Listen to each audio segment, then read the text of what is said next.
I'd like to open the March 11th, 2025 City Council meeting. This public meeting of the city is recorded on Zoom with a link that is posted on the agenda. If you are calling in on a phone, you can press *9 to request to speak. If you are watching on a computer or device, there is a raised hand button that you can tap or press to request to speak. Please use either of these options during oral communications and public hearings to be recognized to speak. If technical difficulties arise and the Zoom link is interrupted during an in-person hybrid meeting of the City Council and a quorum is present, the meeting may continue after efforts have been made to reestablish the link. The minutes shall note the interruption. It is the finding of the City of Gloucester that no individual should be denied equal treatment or opportunity because of their age, ancestry, color, disability, including intellectual and developmental, mental disability, family status, immigration status, gender identity or expression, military status, marital status, national origin, race, religion, sex, or sexual orientation. Tonight in attendance, we have Councilor at Large Valerie Gilman, Ward 4 Councilor Frank Majota. We have Ward 2 Councilor Dylan Benson is online. Ward 1 Councilor Scott Memard. Ward 3 Councilor Marjorie Grace. Councilor at Large Jason Grow, and Ward 5 Councilor and Council Vice President Sean Nolan. With us we have our City Clerk, Grace Poirier, and we have our DPW Director, Mike Hale, and we have our CFO, Connor McCorkle, is remote. And I am Council President Tony Gross. And we will now stand for the flag salute led by Councilor Gilman, and then we will have a moment of silence that Councilor Nolan will preside over. I pledge allegiance to the flag of the United States of America and to the republic for which it stands, one nation, under God, indivisible, with liberty and justice for all. Councilor Nolan, would you like to say a few words? I would. I'd like to bring up a moment of silence for our retired police chief, James Marr. Jim was a family friend, along with his entire family, his wife, Pam, and his 2 children. Not only did they work hard with community aspects of trying to bring things for a better way of life in Gloucester, as a police chief, Jim Marr worked hard to bring equality to the police department and to make things fair. He spearheaded and did a lot of things to bring into the DARE program. We have the Community Impact Unit as we know it now, which is wonderful. Jim was very much involved with the DARE program. His brother-in-law, Teddy Coster Sr., was one of the members in Willie Eastman. Jim was involved in a lot of things, including the Gloucester Fireworks, working with partnerships with the churches and local organizations to try to help out the citizens of Gloucester when someone was in need. He had no problem asking for help from these organizations to better Gloucester for its citizens and to work hard to compile the relationships that he did in-house at the police station and bring in other people involved. And as a family friend and thankful for his work as a police chief, I'd like to make this moment of silence for James Marr. Thank you.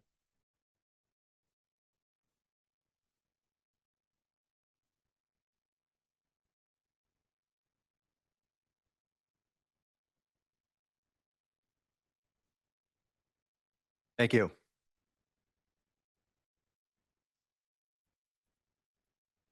Next order of business, Madam Clerk. Oral communications.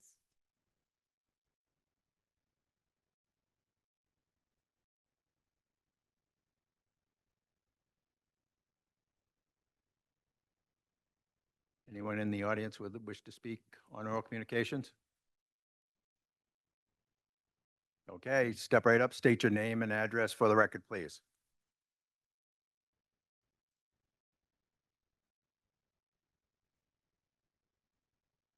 Can you speak right into the microphone, please, so it gets recorded? Is that even on?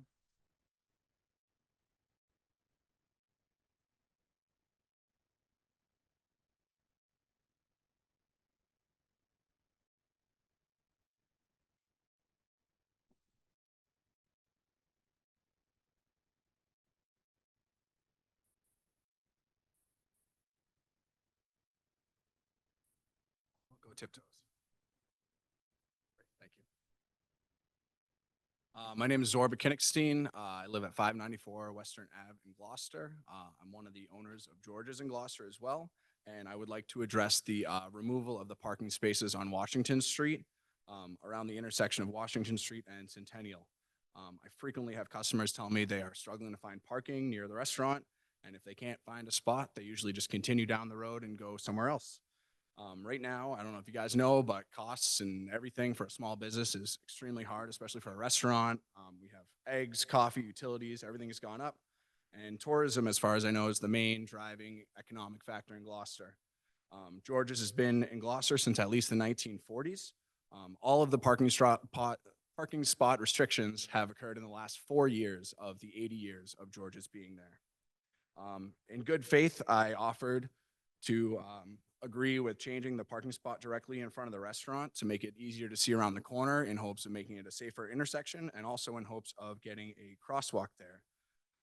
We served about 110,000 customers last year, and I would estimate more than the population of Gloucester crosses Washington Street in front of George's, not in the crosswalk.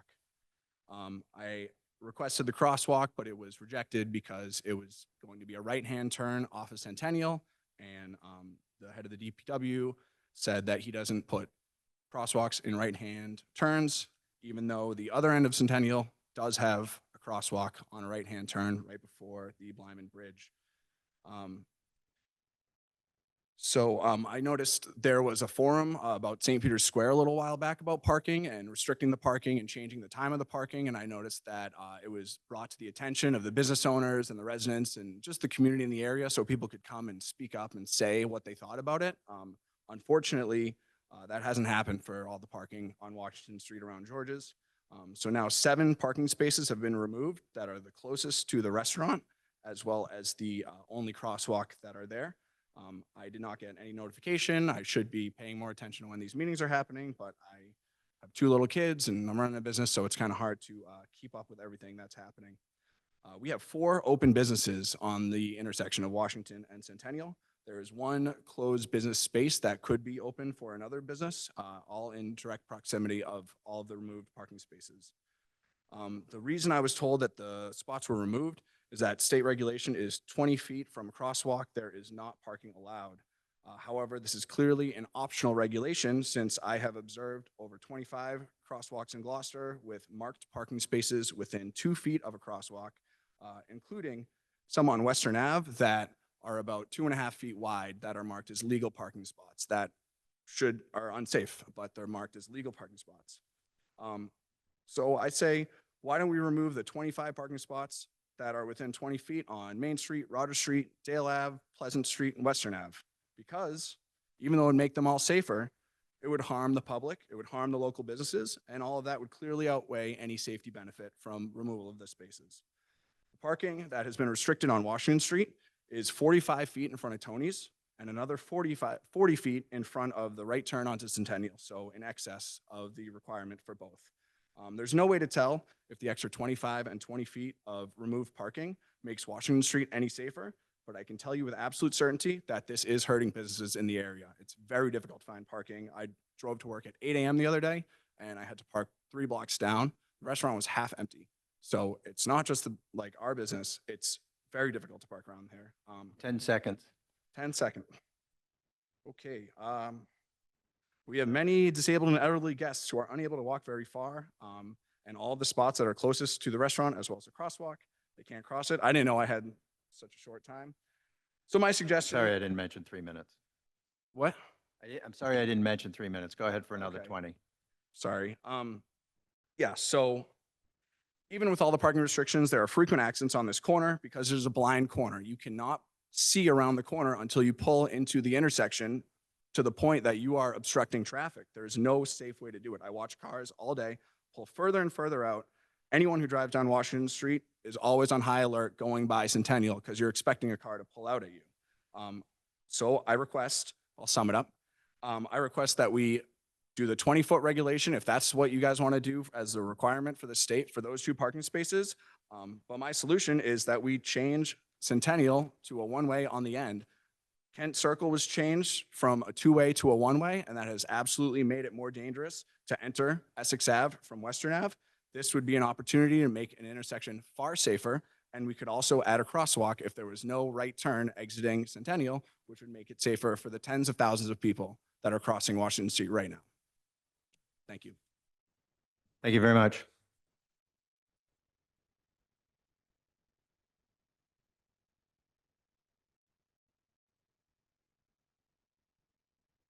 And we have no one online. Next order of business, Madam Clerk. Confirmation of new appointments. Councilor Nolan. Thank you. For first up on confirmations, we have the Gloucester Clean City Commission with Walt Condola. Walt is in the audience today. Walt, if you'd like to come up and have a few moments and let the council know a little bit about yourself.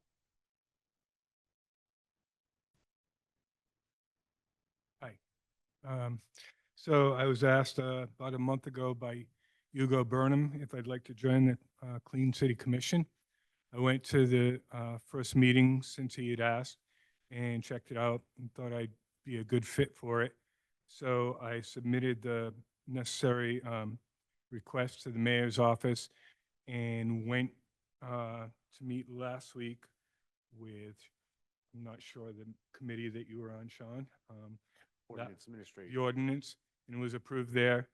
I was asked to go to the town hall to get sworn in, which I did. I have my paperwork for that, so that's why I'm here. Just to make it official. Excellent. Is there any councilor questions for Walt Colinda? All right, seeing none, I'll just reiterate, Walt, I'm excited for this. You're a great person. When you moved to Magnolia with your business, you were involved in all aspects of Magnolia, not just Clean City, but the Magnolia Library, the farmers market, and getting people together. You're truly a blessed person to bring people together and get things done. So I'm excited with this, and with this, I'll read the motion. Ordinance on a motion by Councilor Gray, seconded by Councilor Majota. The Ordinance Administration Committee voted 3 in favor, 0 opposed, to recommend the City Council appoint Walt Colinda to the Gloucester Clean City Commission, term to end 2/16/2028, and I so move. Second. Motion made by Councilor Nolan, seconded by Councilor Grace. Discussion? Seeing none, roll call vote. Counselor Gilman. Yes. Counselor Grace. Yes. Counselor Gross. Yes. Counselor Grow. Absolutely. Counselor Majota. Yes. Counselor Memhard. Yes, thank you, Walt. Counselor Nolan. Yes, absolutely. Counselor Worthley. Yes, thank you. Counselor Benson. Yes. Vote is 9 in favor, 0 opposed. The motion passes. Thank you, Council. I look forward. Thank Thank you, you. Walt. So next up, we have for the Planning Board, Steve Yost, term to end 2/16/2028. Steve, you just want to come up and tell us a little bit about yourself? That would be excellent. Hello, I've lived in Gloucester for about 10 years with my wife in Magnolia. I serve currently on the board of the Magnolia Library, and it's good to be in good company. And I also work with GMGI both as a mentor and as a research assistant most recently, and probably a few other things that I haven't thought of. Oh, I've been head of the steering committee of the Gloucester Gig Rowers, part of Maritime Gloucester. And I recently became interested in the long-range planning, the comprehensive plan. That's how I got exposed to all this and met some great people there. And through those meetings, I was encouraged to become more involved, and I'm really fascinated and delighted with the prospect of working with the planning board. Excellent. Thank you, Steve. Is there any counselor questions or comments for Steve? Steve, I will say one thing is that you were at the last meeting when we talked a little bit about the roading signs. And you had just Yes. sent me an email, Yes. gave me a little bit of perspective on some state law. And I'm very happy that you're already working hard to do your part and into the knowledge of what can and cannot be and how things work. And I was actually pretty proud that you sent that information to me because I did work on that. And Okay. you're obviously going to be a steward of that committee and someone that's going to know what's going on, know what our mass general laws are in our GCO code. So I just want to thank you for stepping up. It's a tough job. Thank you so much. Thank you. I look forward to it. And with that, nope, I'm going to make the motion now. And with that being said, I'll make a motion. On a motion by Council Majota, seconded by Council Grace, the Ordinance Administration Committee voted 3 in favor, 0 opposed, to recommend the City Council appoint Steve Yost to the Planning Board, term to end 2/16/2028, and I so move. Second. Motion made by Counselor Nolan, seconded by Counselor Majota. Discussion? Seeing none, please call the roll, Madam Clerk. Counselor Gilman, Yes. Counselor Grace, Yes. Counselor Gross, Yes. Counselor Grow, Yes. Counselor Majota, Yes. Counselor Memhard, Thank you, Steve. Yes. Counselor Nolan, Thank you, Steve. Yes. Counselor Worthley, Yes. Counselor Benson. Aye. Vote is 9 in favor, 0 opposed. The motion passes. Thank you. Thank you. You're gonna have fun. So next up is the Waterways Board, Kaylin O'Malley, term to end 2/16/2028. On a motion by Councilor Gray, seconded by Councilor Majota, the Ordinance Administration Committee voted 3 in favor, 0 opposed, to recommend the City Council appoint Kaylin O'Malley to the Waterways Board, term to end 2/16/28, and I so move. Second.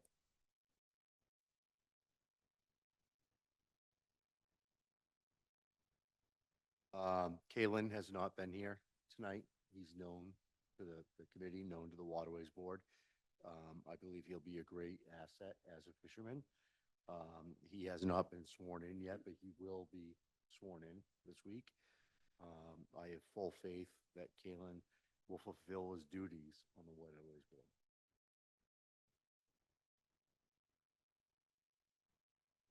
Motion? Oh, yes. So true. I too know Kalen. He's of a younger generation, and he's actually Kellen. He's actually one of the only active, he will be the only active fisherman that's on the Waterways Board, and it's a voice that's sorely needed there. So will you please call the roll, Madam Clerk? Counselor Gilman, Yes. Counselor Grace, Yes. Counselor Gross, Yes. Counselor Grow, Yes. Counselor Majota, Yes. Counselor Memhard, Aye. Counselor Nolan, Aye. Counselor Worthley, Yes. Counselor Benson. Aye. Vote is 9 in favor, 0 opposed. The motion passes. Next order of business, Madam Clerk. The consent agenda. Would anyone like to pull anything off the consent agenda? Yeah. I would like to pull off item number 2, council proclamation standing up for and defending transgender, gender diverse residents of Gloucester. And also, I would like to pull off the BNF minutes of 3/6/2025. Move to accept the agenda as amended. Second. Motion made by Counselor Gross, seconded by Counselor Gilman. Discussion? Okay, call the roll, please, Madam Clerk. Counselor Gilman, Yes. Counselor Grace, Yes. Counselor Gross, Yes. Counselor Grow, Counselor Majota, Yes. Counselor Memhard, Aye. Counselor Nolan, Aye. Counselor Worthley, Yes. Counselor Benson. Aye. The vote is 9 in favor, 0 opposed. The motion passes. Okay, on item number 2, under communications invitations, city proclamation standing up for and defending the trans and gender diverse, our gender diverse residents of Gloucester. I'd like to just have it stay with the city council and not be referred to human rights. And I so move. Second. Motion made by Councilor Gross, seconded by Councilor Worthley. Discussion? Seeing none, call the roll, please, Madam Clerk. Counselor Gilman, Yes. Counselor Grace. Yes. Counselor Gross, Yes. Counselor Grow, Yes. Counselor Majota, Aye. Counselor Memhard, Aye. Counselor Nolan, Aye. Counselor Worthley, Aye. Counselor Benson. Aye. The vote is 9 in favor, 0 opposed. The motion passes. Okay, on the BNF minutes, I would is it number 8 on the minutes? Item 8 on the minutes. I would like to strike current summary of discussion and insert Counselor Gross stated that this matter was dispensed with at the city council, no action taken by BNF. So we need to amend that, vote to amend first. Second. Okay, I made the motion. Counselor Gross made the motion. Counselor Grow seconded. Discussion on the amendment? None. Now we need motion for approval. We need to vote on the Oh, no, motion. vote on the amendment. I'm sorry. Call the roll. Counselor Gilman, Yes. Counselor Grace. Yes. Counselor Gross, Yes. Counselor Grow, Yes. Counselor Majota, Aye. Counselor Memhard, Aye. Counselor Nolan, Aye. Counselor Worthley, Yes. Counselor Benson. Aye. Vote is 9 in favor, 0 opposed. The motion passes. That's on the amendment. So now we need to vote to approve it. So moved. Motion made by Counselor Worthley, seconded by Counselor Grow. Madam Clerk, could you please, any discussion? This is to approve the amended minutes, right? This is To file, approve, to, yeah. approve and Yeah. file. Madam Clerk, call the roll. Counselor Gilman. Yes. Counselor Grace. Yes. Counselor Gross. Yes. Counselor Grow. Yes. Counselor Majota. Yes. Counselor Memhard. Aye. Counselor Nolan. Aye. Counselor Worthley. Aye. Counselor Benson. Aye. The vote is 9 in favor, 0 opposed. The motion passes. Okay, next order of business, Madam Clerk. The March 6th Budget and Finance Standing Committee Report. All right. I think that, so for the first item of business is memorandum from the Director of Public Works regarding municipal fee increases. With the Director of Department of Public Works, please come up and enlighten us.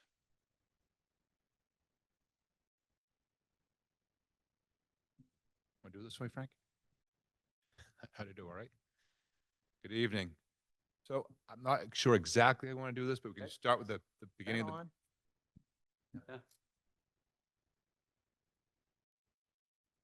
start with the beginning of the memo, and some of the reasoning for the fee increases.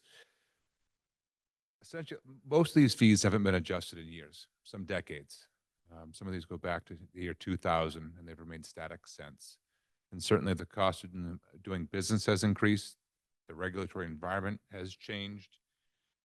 And as we take a look at what some of our group does, infrastructure maintenance is one of the top things that we do, and we don't collect fees associated with maintaining our infrastructure. So it all rests on the back of the ratepayers solely. Plus, of course, we do a debt shift, but typically most communities have certain developmental fees that are charged to people building, redeveloping. Those fees go into certain funds that go to spend directly against some of the issues that the city has, such as aging water infrastructure, aging sewer collection system, I&I, which is water that gets into our sewer lines and, inundates our wastewater plant. So there's a collection of fees within this that covers a lot of those issues with the city. You want to go one by one, Councilor? Or you just want to just the basic highlights? Let's go one by one.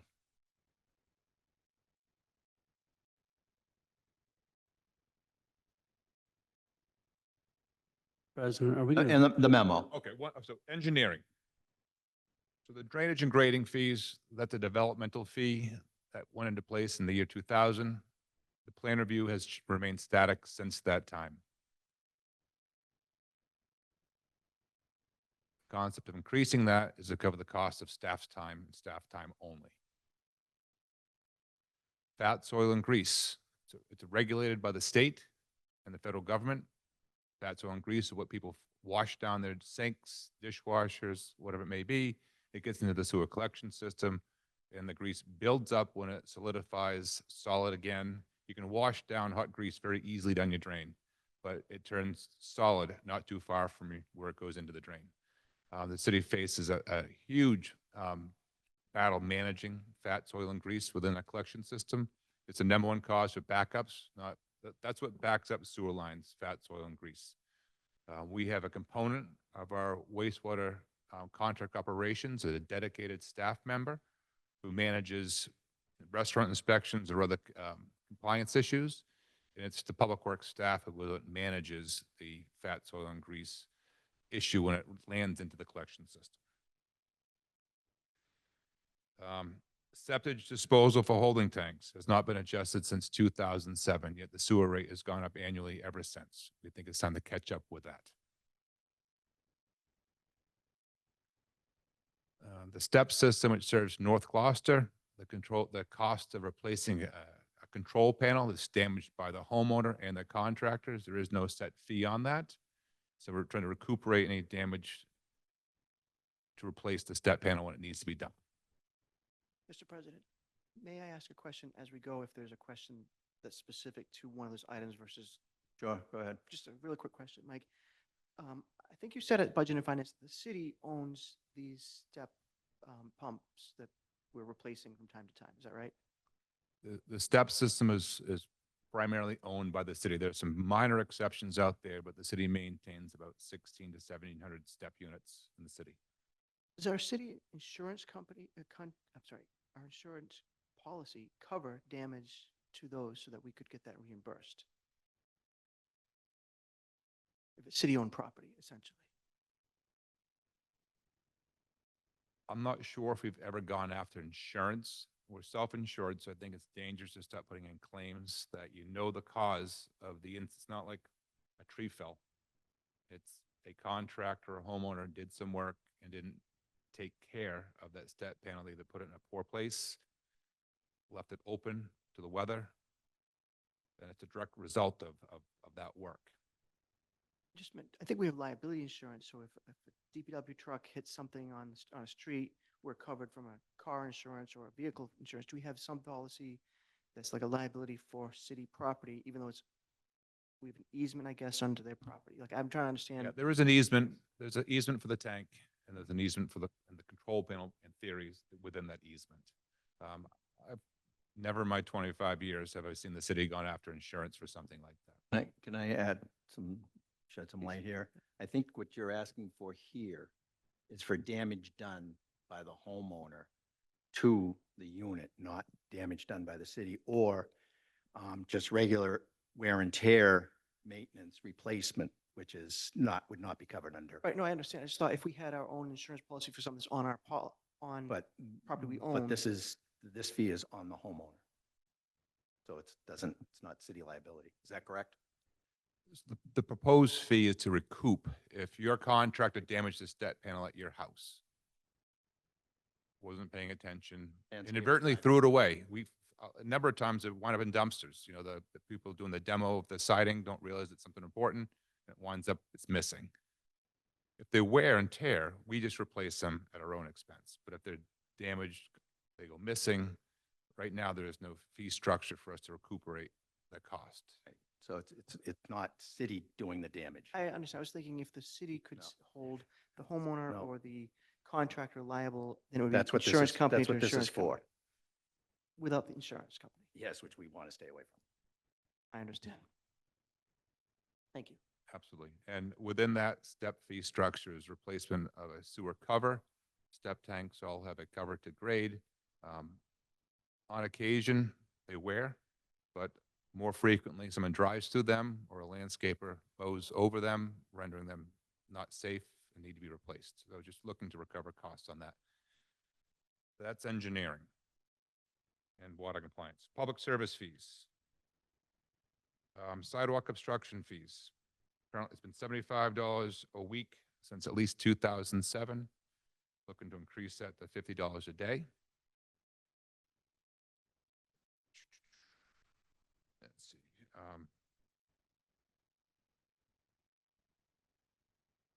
Operational costs at Stage Fort Park. Currently, if you're a resident, you don't pay to have your wedding there. It's free. It requires the same amount of staffing for trash removal, setup, et cetera, that it would be for someone out of town. That includes other special events citywide. We have a number of special events that go before the Special Events Advisory Committee. We don't recover any setup or breakdown costs at Public Works for that. And that includes dumpsters, trash barrels, whatever else it may be. That's included in the fee schedule we have in front of you. Increase in building rental and custodial coverage. That's trying to keep up with the cost of hourly employees and the time that it takes them to work their overtime shifts for these events. Talbot Rink, the ice, if you want to rent the rink for a birthday party, currently you can rent the ice for an hour and the warm room for an hour. It costs less than 1 hour of ice time for a men's league or a youth league. Trying to bring that back in line with the same prices that everyone else pays when they use the facility. You don't need to rent the warm room. You can just rent the ice, or you can rent the ice and the warm room. You got a choice.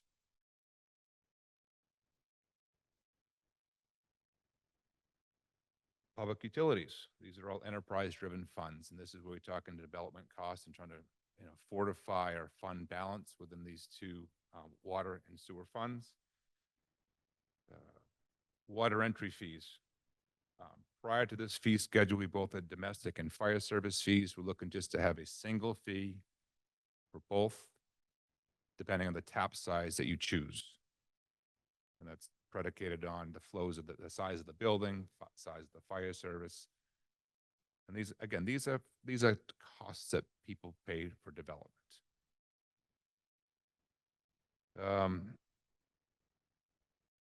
Sometimes it's easier for me to read off the memo itself, off the chart.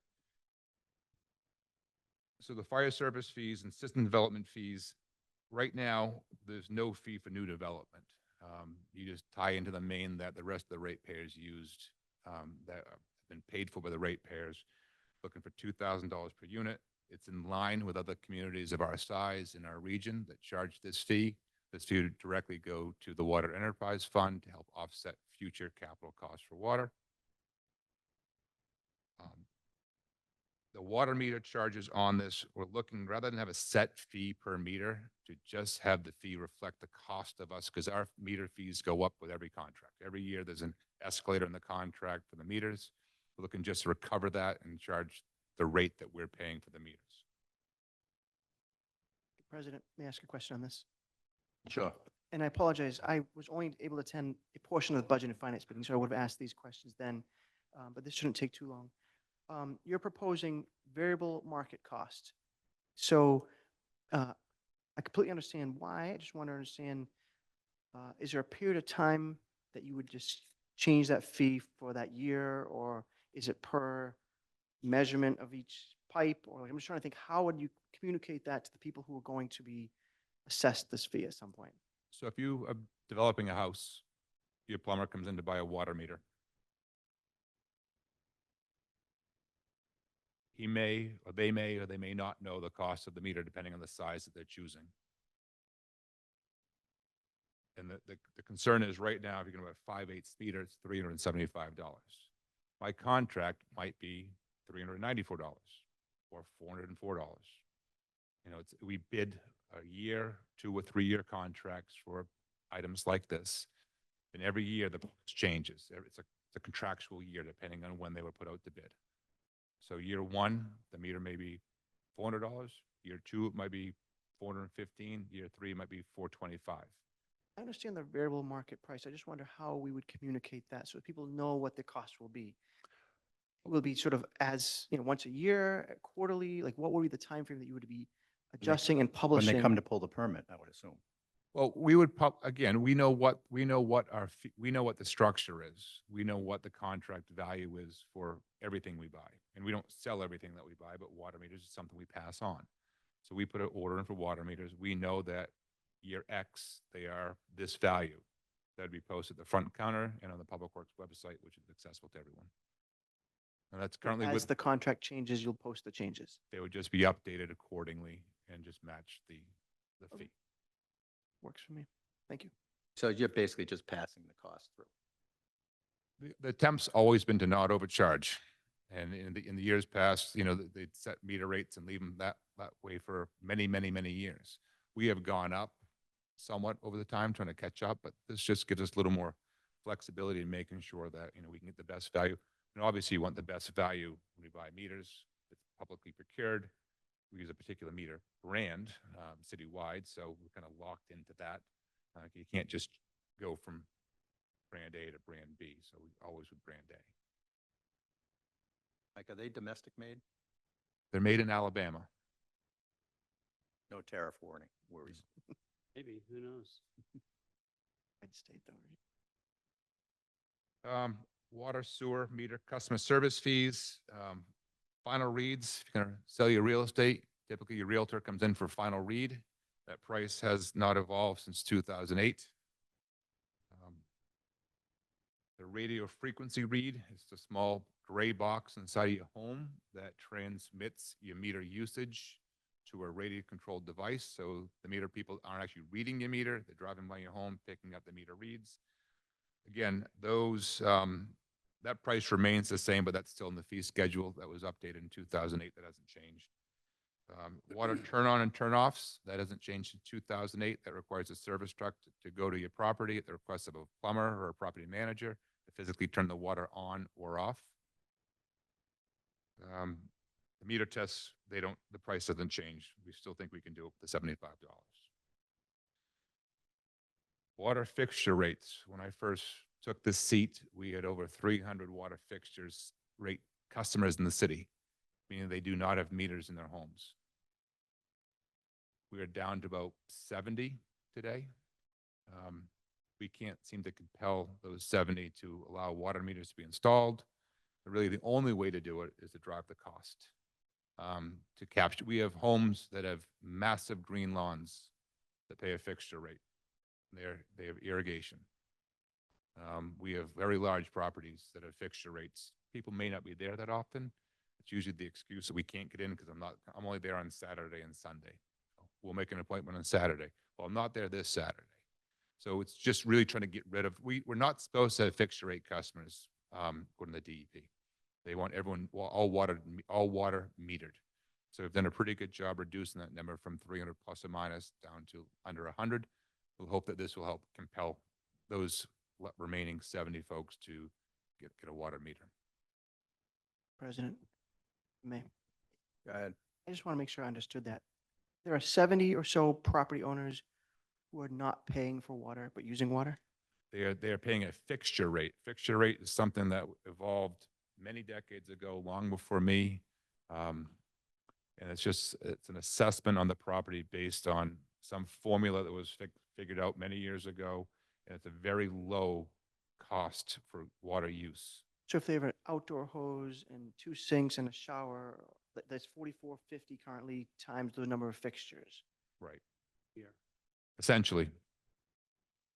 But So we they're know some of these underpaid. we know some of these properties using significantly more water than the fixture rate covers today, which is unfair to the other ratepayers in the city.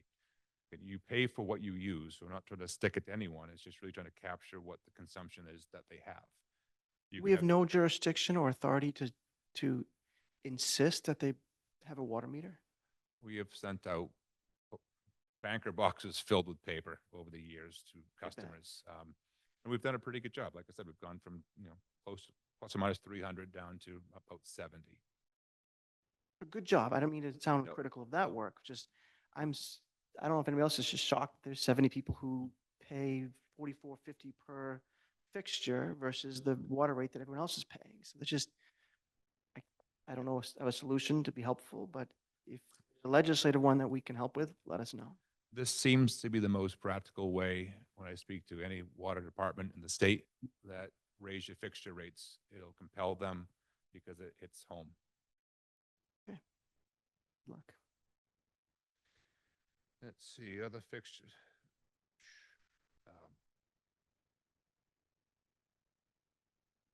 Some of these other fees under the water division, sewer division, they're simply just capturing cost of service. A pressure test, if you need a pressure test, a water main, we're there to witness it. We're there to either help with it. And oftentimes that seems to be the last thing that the contractor does in any given day. So they're just trying to recover our costs, but that's usually on overtime. Bacterial sampling. Someone's installing a new water main. State's really leaning on us for us to be collecting the sample, not relying on a third party to do so. And currently we have no fee schedule in place for that. This covers the cost of grabbing the sample and bringing the sample to a certified lab to make sure that the water is safe to be brought online for potable use.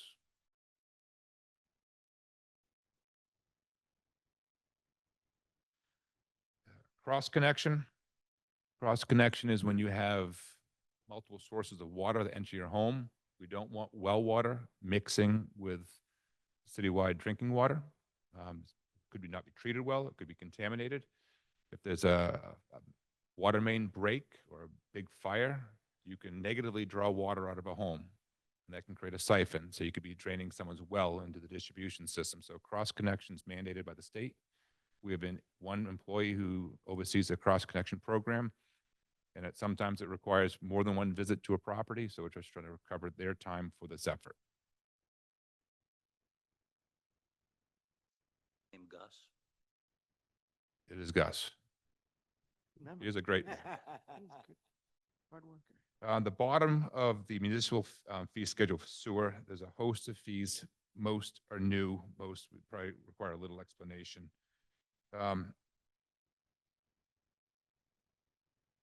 Currently, we have no tapping fee to enter a new sewer main. It's a sewer connection permit. It's been the same permit since I was in engineering in the year 2000, $100. We actually do the taps on a lot of the sewer work, and we're looking to recover those costs.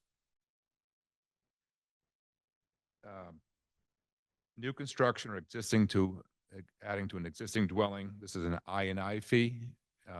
We are mandated by the state to reduce and remove I&I in the sewer collection system. There is no funding in the sewer budget to do so. Creating a sewer bank through developmental fees would help with that. We're proposing $1,500 per bedroom for new development or additions. Neighboring Rockport's $2,700 per bedroom for this. They are, in fact, a little bit worse off than we are when it comes to I&I, but this would help fortify the sewer fund for that type of work. Mike, could you tell them what I&I is? It's infiltration and inundation. So it's when either stormwater or groundwater enters the sewer collection system, and that winds up being treated at the wastewater plant. So it's just groundwater or surface water, but it's still treated the same way as sanitary waste. And we're mandated to remove as much as possible from our system. We don't have a consent order for this yet, but that is likely somewhere on the horizon, and we will have to have funding to tackle that when it happens. We do I&I work regularly, but it's done through the sewer budget, so it's not as robust as the state would like us to see, or as good stewards of our collection system and our treatment facility we would want to be.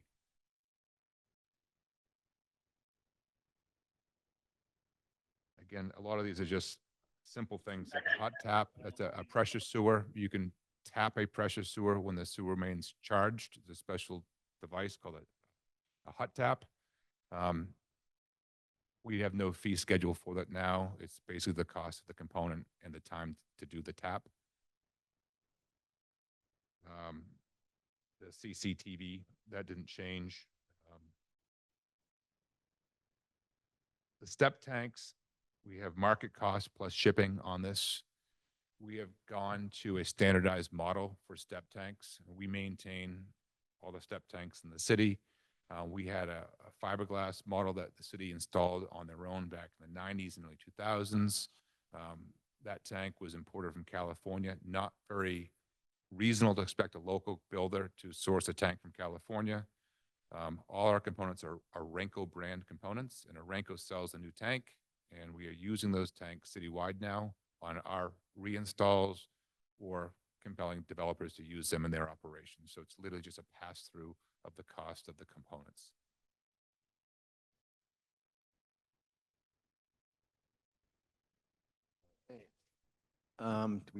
Does anybody want to back up on this and ask any questions of the DPW director?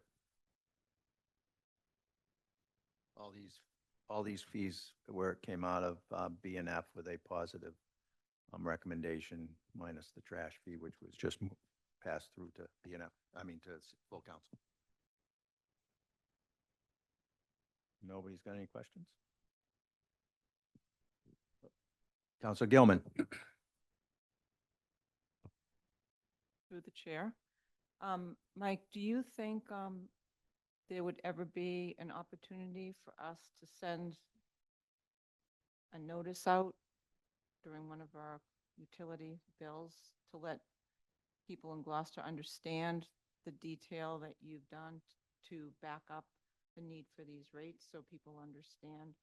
And the reason why I say that is a lot of people don't read the paper anymore. They don't look at our packages, but all of a sudden they're going to get an increase, and you've done a significant amount of work that shows the detail of why we've made the decision. But I just think that it might be worth, we're sending those bills out with stamps to all the utility holders, and it just might be a thought. And I guess you can't, I'm not asking you to give me a decision right now. You might go back to administration and they might say it's just not wise, but I'm thinking, and I'm thinking that this would be useful for the residents of Gloucester to understand, because this is so helpful and you've done your homework, and I'd like to think that people would understand.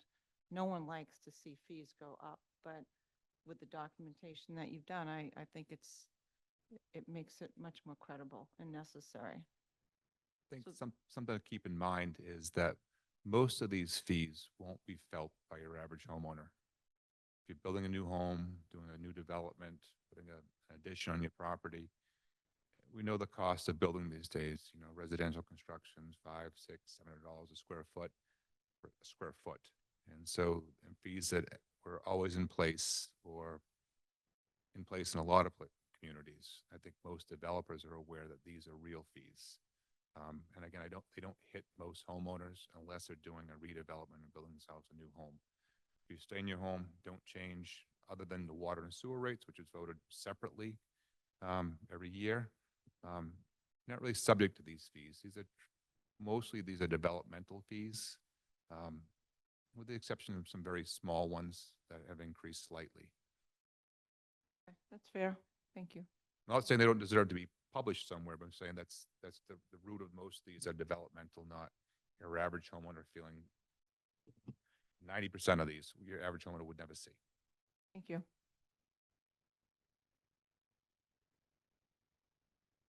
Okay. Councilor Grow. Sure. He said yes. Okay. Moving along. You positive? Yeah. Okay. Mike, can we get back to septic fees for a minute? I want to clear up something that I want to make sure that I'm right on this in my thinking. A lot of times people say I'm on a septic system. Why am I paying? Why should I have to pay anything into the sewer system? Either through taxes or whatever. What happens to the septage that's pumped out of people's septic tanks and septic system? Where does that go? So when your tank is, if you have a septic system, whether it's a traditional septic system or a holding tank, and your licensed septage hauler pumps your tank, that septage is brought to the Gloucester wastewater treatment facility, disposed of and treated there. Basically, if you're on a septic system, you're still using our wastewater treatment plant and again, soon to be secondary treatment plant. That's all part of the same system. Correct. It's less frequent, obviously, but they are still using it, by local ordinance every 3 years. Thanks. Counselor Benson? It looks like I'm sorry. It looks like we've moved on, but you spoke, if you can hear me, Commissioner, sorry, I'm under the weather, but you said the 90%. Could you explain the 10% that are not going to be, that the average homeowner is going to feel? So you said 90% they aren't going to feel. What are the 10%? If you could just gloss over that quickly. Most of these fees are related to development. So if your home stays, you don't put an addition on your home, I think if you polled, again, the 90%, that's just tossing a number out there, Counselor. Okay. I think if you drove down any street, you'd find 9 out of 10 houses don't have a new addition on them. They just remain the same size for the duration of the existence of that dwelling. Most people don't build a new home in their lives. They move into an existing. Those people building new homes or new developments, this is trying to share the cost that the ratepayers have already paid in for the maintenance and the development of our water and wastewater systems.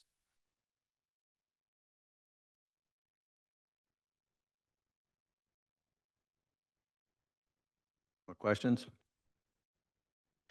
Okay. Counselor Memard, do you want to read the motion? My pleasure to do so. So again, we're taking trash rates separately. So the first motion,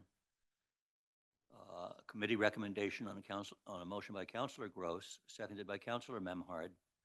Budget and Finance Committee voted by roll call, 3 in favor, 0 opposed, to recommend that the City Council approve the proposed municipal fee schedule and memo dated February 4th, 2025, as incorporated hereto, presented by the Director of Public Works and approved by the Mayor, except for the proposed trash fee increases. And I so move. Second. Motion made by Counselor Memard, seconded by Counselor Worthley. Discussion?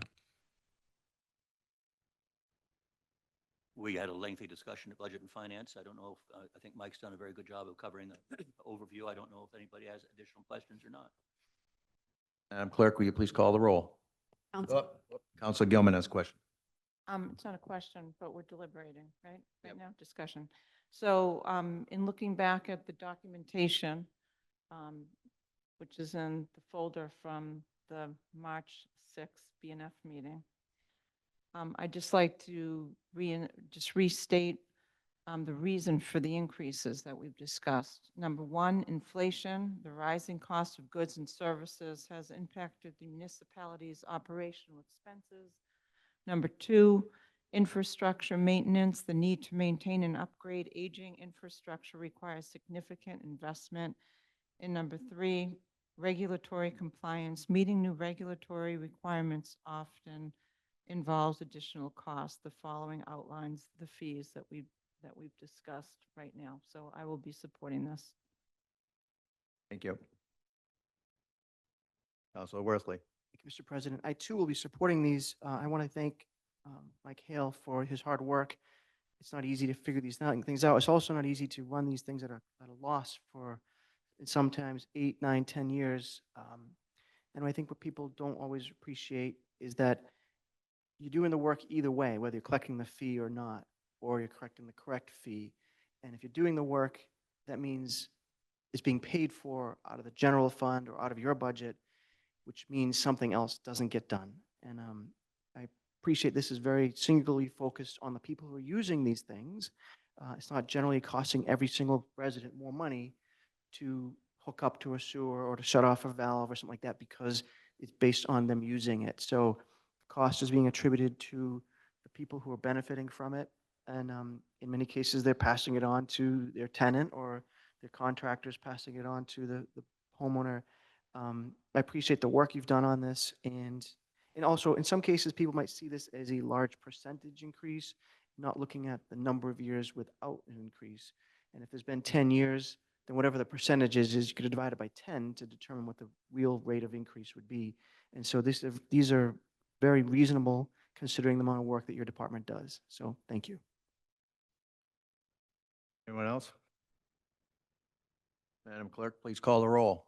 Counselor Gilman. Yes. Counselor Grace. Yes. Counselor Gross. Yes. Counselor Grow.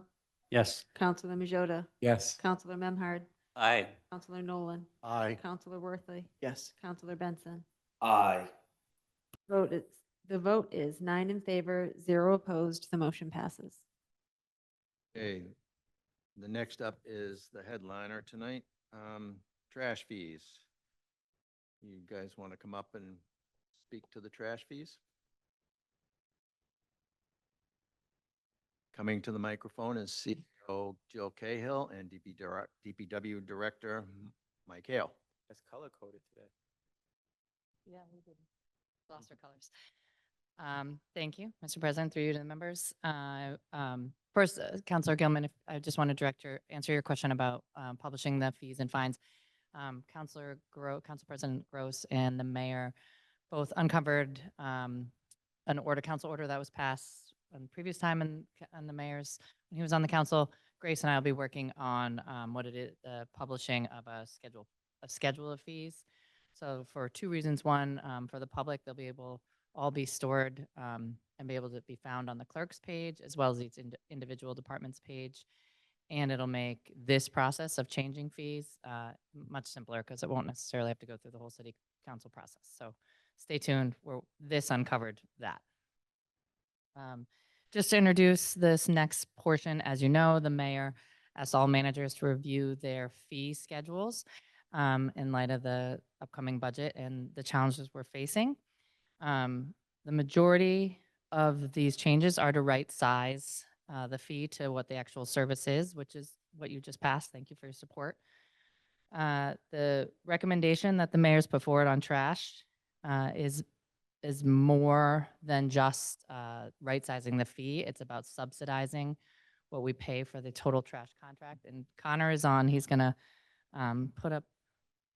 Thank you, Connor.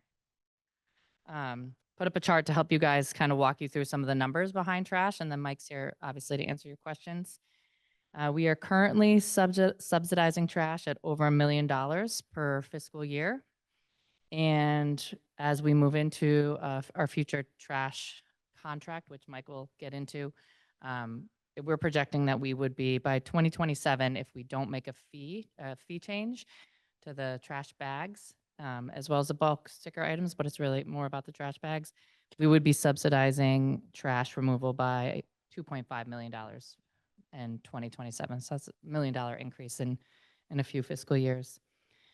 The other reason we really feel strongly about putting this one forward is trash is pay as you throw. Our program is designed to encourage people to control what they throw out and how they manage this expense. We really would like to encourage people to recycle, compost when it's available. We have a great service locally with Green Earth, as well as many of us do it in our own homes. So this is one of those few fees, similar to a development fee, that people really have control over. And as we did the math and we're preparing for this, if you do one large trash bag at the new proposed fee per week, it would be $208 a year to have someone come, and Mike says it best, to someone come to your doorstep and remove your trash every week. So that's why we're putting this one forward. It's obviously your decision on how to do this, but it's really a decision about which part of the general fund would you like, how much of the general fund do you want to subsidize this trash contract in? And with that understanding that the other, as the mayor always uses the squeeze the balloon, there will be other core services that we need to think about and address if we have to continue to increase the way we subsidize trash. So a little background, this is if we don't do anything to the fees. These are our projections. Now, no guarantees on the trash contract. Hopefully it won't be worse. Maybe it'll be better. Connor, if you'll switch to the other slide. This is what we're projecting if what we've put forward goes through in 2027. Instead of 2.5, it would be 1.5. So it's $1 million difference by FY27 that we'll have to make up elsewhere in the budget. So just to give you a broad picture there, and then Mike's here to talk a little trash about the industry and then can answer your question.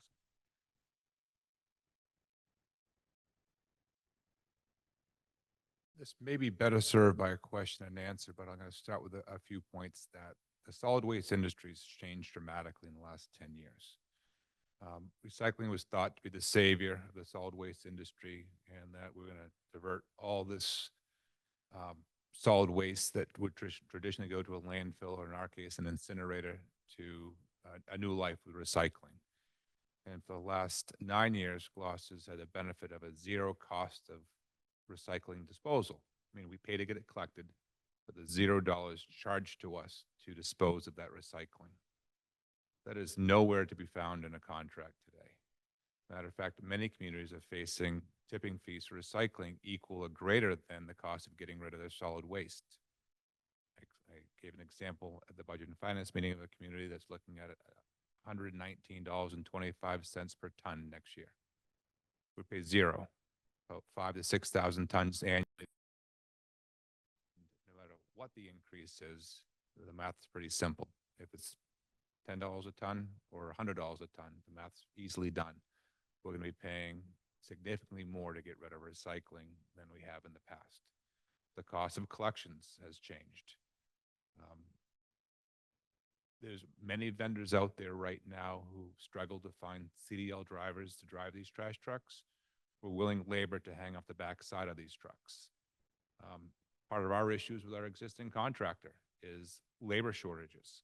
They can't always staff accordingly, which lends to a lot of phone calls to my office and probably your own offices, certainly City Hall. It's unfortunate, but that's the market we're looking at. So we know that the next trash contract's going to be significantly different than this one. There may be some methodology that's changed. We've talked about going to carts versus, automated carts, and that may work in parts of the city. It may not work well in other parts of the city. So we need to take a close look at that so we don't make a complete mess out of our solid waste collection program. Core services is kind of the root of this whole discussion. I've seen my department, I'm just going to use the public service department, which is the old highway department, Parks and Rec, whatever you want to call it. It was number of departments once upon a time. It's one department right now. It's the Department of Public Services. There's 13 full-time employees in that. There was over 30 when I began. That's a direct result of core services being cut. Their whole operating budget, not personnel, just the ordinary, is less than $1.2 million through everything that they do and that we contract out. We contract out more grass mowing than we do. I have 2 FTEs that cut grass in the summer. That's it. Councilor Worthy can recall when he was once with the city, he had 10 to 12 people that worked summer help, that worked in the cemeteries and parks cutting grass. Those days are gone. We're lucky if we can get 2 or 3 kids willing to work a partial week right now. Not that salary's bad, or the hourly is not bad. It's better than most kids that age earning, but there's just not an interest in doing the manual labor. So core services is really at the root of this. No matter where this money comes from to fill this contract, it's going to come from somewhere else. And I'm not sure where that's going to come from. We only have so much more that we can give back, or we just completely reduce the remaining core services that are already noticeably not enough. Our cost to us is, why aren't we mowing the grass weekly in the cemetery? Don't have people to mow it weekly. We mow it on a schedule. We might get there on day 6, the following week, to mow it again. They start in April and they cut until the end of the growing season, never leaving those cemeteries or parks. So it's a difficult discussion when you start talking core services and what the city can afford and what can't afford. As Jill mentioned, pay as you throw is just that. You can control how much you spend on getting rid of your trash. And certainly the increase from the projected increase up to $4 seems like a lot from $225, but again, $208 a year to have someone come to your house on schedule to take your trash away, I don't think it's that bad a price. If you're going to contract with a private hauler to come to your home on your own, you'll pay $100 per barrel per month to have them come to your home. So you service a local service provider, leave names out of it, $100 per toter per month. So 2 toters, $200 a month. A lot different than someone coming to your house with this municipal recycling and trash program. So we can talk about the existing contract and how it's grown over the years. We can talk about what we think the next contract's going to look like. Our contract is good through the next fiscal year. we would not be wise to wait till the end of that contract to start looking again, because there have been municipalities that have not gotten responders to bid proposals for solid waste. Again, you think one missed trash route's bad? Imagine 13,000 for a couple of weeks being missed because there is just a lack of vendors out there in this industry. We don't want to be getting in at the last minute begging for a contractor to want our business, because we will get the high end of the price value for this. So we want to talk about where it stands today. We want to talk about what it might look like. Specific questions?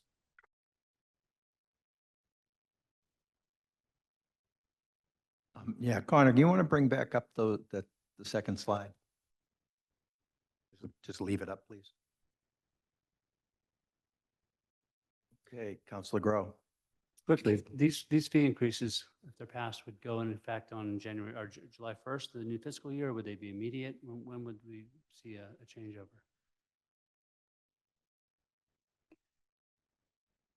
Yeah, the request is for July 1. Well, actually, while I got the mic, just very quickly, are we going to be able to see a difference between if we go with the full recommendation of $4 versus $3 or anything? I mean, how does that shift the reliance on the general fund? That's more of a question, I think, for Connor. I'm sorry, I only caught a little bit of it. You're wondering if we select different fees, what the impact on the general fund would be? Correct. Okay. I have a chart for that.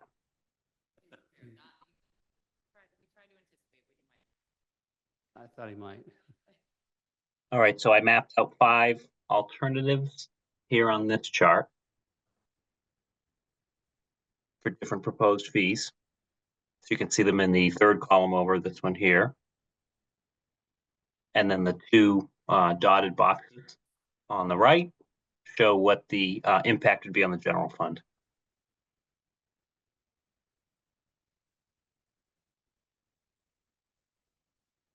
So it ranges, $1 million to $2 million, and then in FY26, $1.5 million to $2.4 million. Councilor Gross? Councilor Memard. I see your schedule there.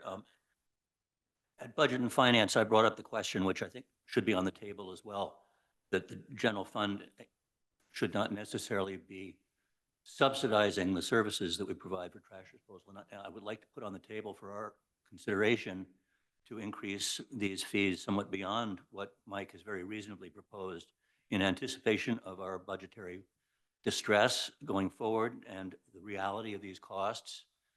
I'm aware that a lot of my neighbors don't recycle, period. They put it all in a trash bag and fie on them. But I compost, I recycle assiduously. We don't have a lot of trash flow, but other people choose not to. And that's something that we work through in our schools and everywhere else. But I would just like, Connor, to have your schedule include going from $2 to $3 for the small trash bags and from $4 to $5 for the large, as Carolyn Clark used to call them, the Barney bags.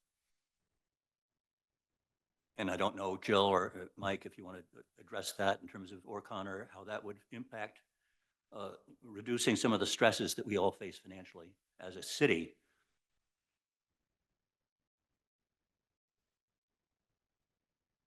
I could figure that. I don't know off the top of my head. I could do some math to figure out what that would be, but I just don't know right now. I think any increase at all will help offset the general funds,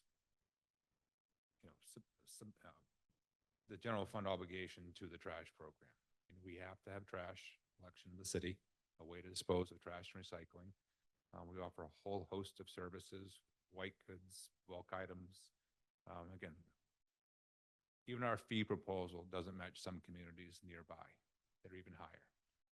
And you wonder why people, rather have the city take the couch away than have the furniture company take the couch away and they got their brand new sectional. It's less money. Mattress disposal, textiles, that's the DEP mandated that a year ago, November, and there's a cost to dispose of mattresses. Our contract is $110 less an item than a local hauler. It's $40, and they come to your house and they take it away. It's a pretty good deal relative to the local hauler charges $150.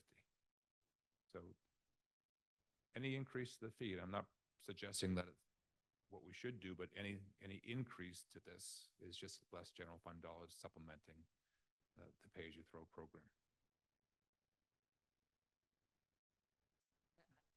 Counselor, I think what you were asking to, what's the impact of $1 million on the budget, right? And I think because we're looking at every department right now, what you would see is most of our departments that's bigger than their whole budget. I think, as Mike suggested, his work in public services, that's the whole budget there as well. When the schools are talking with us and they're asking for increases, they would jump for joy for $1 million increase. So, so when you ask kind of what that impact is, I think it's significant in the discussions. We talk a lot every day about, you know, smaller numbers, 20,000, 10,000. When you look at these numbers and you're talking million, million and a half, those can make huge differences in the other services that we provide and the other work that we're able to do. Thank you. And that was the point I really wanted to make. My concern is that given the city's budget constraints, that these proposed rates are too conservative at this time. And I don't mean to cause a hardship on taxpayers and trash throwers in the city, but again, as you pointed out very clearly, it's a discretionary item in terms of how much you generate and how you dispose of it. And if people want to turn to a private contractor to provide the same services that the city is doing at effectively a taxpayer subsidized discount, then people should be encouraged to do that. Councilor Grow. Has there been any discussion or talk about turning this into an enterprise account where it's fully funding itself? I mean, I can imagine what people are going to say, so I'm just wondering if it's been tossed around. The last time I heard it was from your voice. Okay. You mentioned it 10 years ago or so. We had Okay. talked about whether it could support it. And at that time, may have been Jeff Town, CFO, said it's so upside down, it couldn't survive on its own. In order to balance this as an enterprise fund, we have to take Council Memhardt's suggestion and increase these accordingly. You know, it's be a significant increase for people across the board. So that could be explored. It hasn't been explored just because it hasn't been self-sufficient in the least since well, as long as I've been here, even longer than that. I mean, the trash there's no magic bullet for trash. It is most directors, whether it's public works director, health directors, most difficult thing that they manage during the course of a day because it impacts so many the same way. Your trash is the same day every day of the week, just like everyone is. Yes, like mine is. You know, we have a trash pickup. We expect it. When it's interrupted or it costs more, it's a difficult pill to swallow. A lot of things are right now. I mean, we're certainly struggling financially. And again, that $1 million, that is the whole operating budget for ordinary for a division that provides a lot of service to the city. And I'm not sure how you cut it. We're already looking at level funding for this year. That's not level service, that's level funding. So there'll already be a decrease in core services. And so some of the people that have been around this community for many, many years, why don't we do this anymore? We simply can't afford to do it anymore. So we try to do as much as we can with what we have and try to at least touch as many people as possible.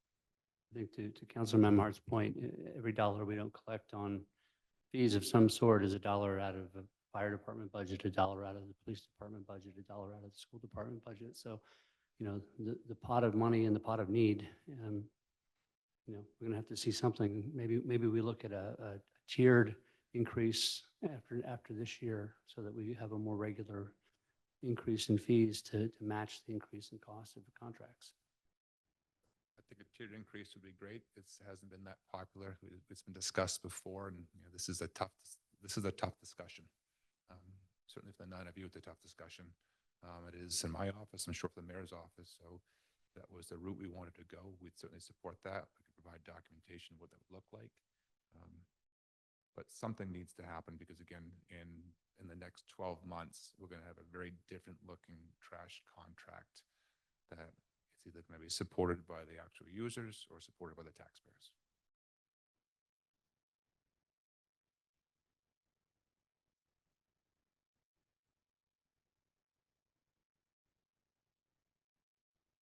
Council Majota. 3 questions. You mentioned, Jill, about composting as being, has there ever been a thought of a citywide compost, like what Manchester or other communities do, rather than in individual families being, paying that additional money? Okay, I just want to make sure, I just want to get it known to the public. In order to have a citywide composting operation, that's another component to this contract. And it does not offset the cost of the, when you divert compost from your solid waste to straight composting, you don't divert enough of the total tonnage to cover the cost of the program. Meaning if we spent $500,000 a year on a composting operation, the offset to the tipping fee would be, and the collection fee would be less than $250,000. So you're upside down again. Now, you could enter into a composting contract with the composter at your discretion, whether it's a weekly pickup, bi-weekly pickup, or whatever your family generates for compost. And you can save yourself money by not having as many bags weekly or having a smaller bag weekly. So there is a market for it. Small towns are difficult compared to a small city. You're talking about composting, much different. It's a different operation, and Manchester's fortunate they actually have a place for composting to occur that the vendor has an agreement with the town for, so it offsets costs. We don't have that. I'm not sure which one of you want the composting area in your wards, but I imagine that'd be a difficult discussion for the 9 of you. Because again, composting has to be kind of remote because of the odor that it creates and rodents that it attracts. And so it's complicated. Beverly has a drop-off composting facility, or they also have a private driven one that is slightly offset by the town, but it's not cost effective. It may be desirable, but again, if you want it, you can have it tomorrow. Anyone can have it tomorrow. It's just a matter of whether you want to do it or not. Thank you. Questions, Tony? If these rates increase, I feel like this would be toilet paper again, where everyone's running to the stores to purchase in bulk to save as much money as they possibly can.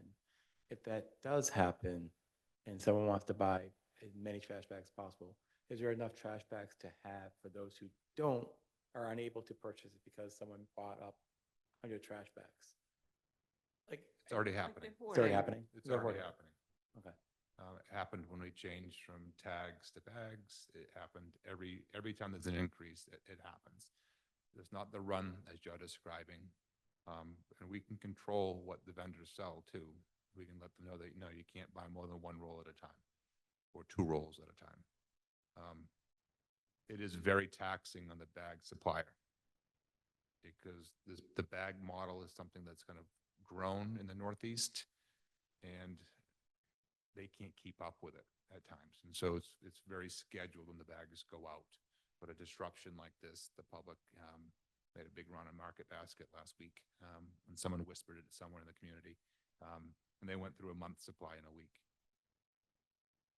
So it'll be probably some more gray hair after this gets through. So it'll be a challenge with a bag manufacturer to keep up with the orders.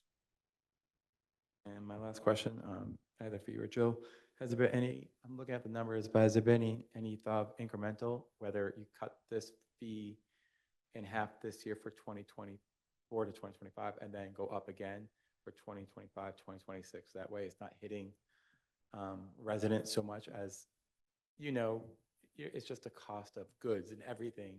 And I understand why we're doing these increases, but everything is increasing. Right. So it's, you save $10 somewhere, you're spending $20 somewhere else. So is there a way to do an incremental? So this is our incremental approach. So we talked, so you can see it. And also, I just want to point out, our amazing CFO already did the math for you, in case you didn't notice, Councilor Memhard. Because we're expecting increases in the contract at the same time, This is kind of this is our incremental step in that even with this step, we'll still be subsidizing because we're going to see increases in the contract itself. So. Thank you. Counselor Gilman. Thank you. So I have to say that there's a lot of interest in this issue right now. In fact, I did 2 posts on my social media city council page. The first was the meeting that Mike Hale had with the Budget and Finance Committee for the fiscal 2025. This year's budget was in May, and 3,200 views in a week, which is a lot. It means a lot of people are reading this. I'm not that popular. I only have like 1,000 followers, so that's a lot of people that are really following this. And more recently, I posted the BNF subcommittee meeting Zoom, and again, about 3,000 views. So there's a really high interest in this. So with that in mind, but understanding what we've heard, I think it's really invaluable that we've had this opportunity to understand why. So it's really important that information gets out to our constituents.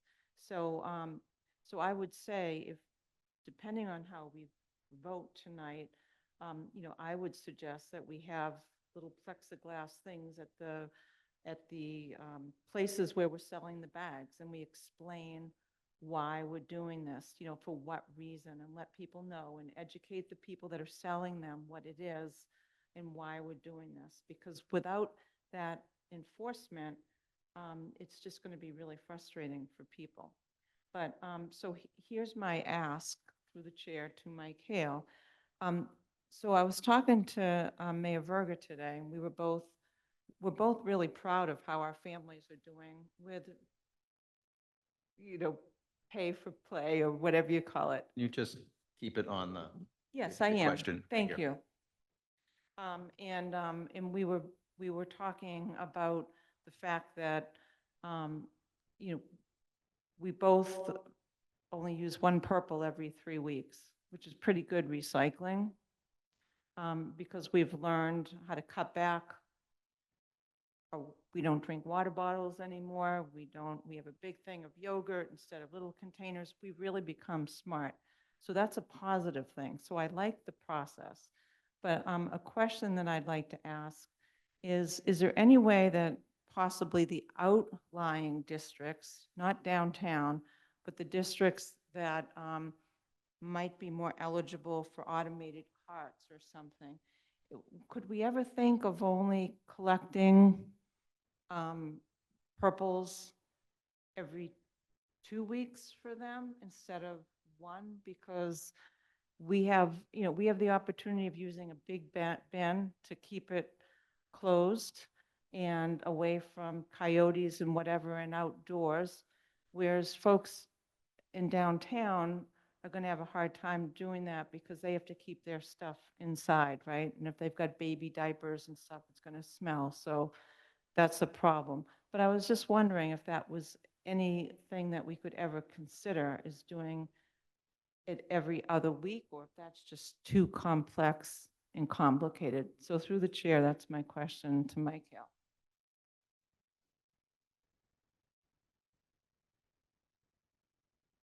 So the question's relative to, can solid waste be picked up on a bi-monthly basis rather than, you can structure a contract any way you'd like. I think whomever proposed it would be the least popular council in the city. Even more than a big rate change. I do. When we had bi-monthly recycling for years, Yeah. when we went to weekly recycling, there was a lot of positive feedback from the community because people do not like to store trash. Even Yeah. those in the outskirts of the leafy suburbs, how we want to refer to the the various villages of the city. Not everyone has space. Not everyone lives in a house or an apartment that has garage space or a place that can neatly tuck away for 2 weeks worth of solid waste. I don't know if that's the solution. And again, you can choose to put your trash out every other week. if that's what you generate, or every third week, whatever it may be. But it's I was thinking of course, we'd be putting our recycling in. I was just thinking of holding back on the purples and if there was any way that there was cost savings, but it sounds like it's just not a popular way to go.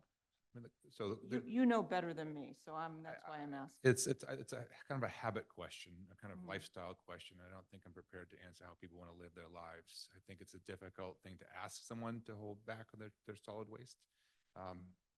Just even like recycling wasn't popular for people to store it for an extra week and then put it out.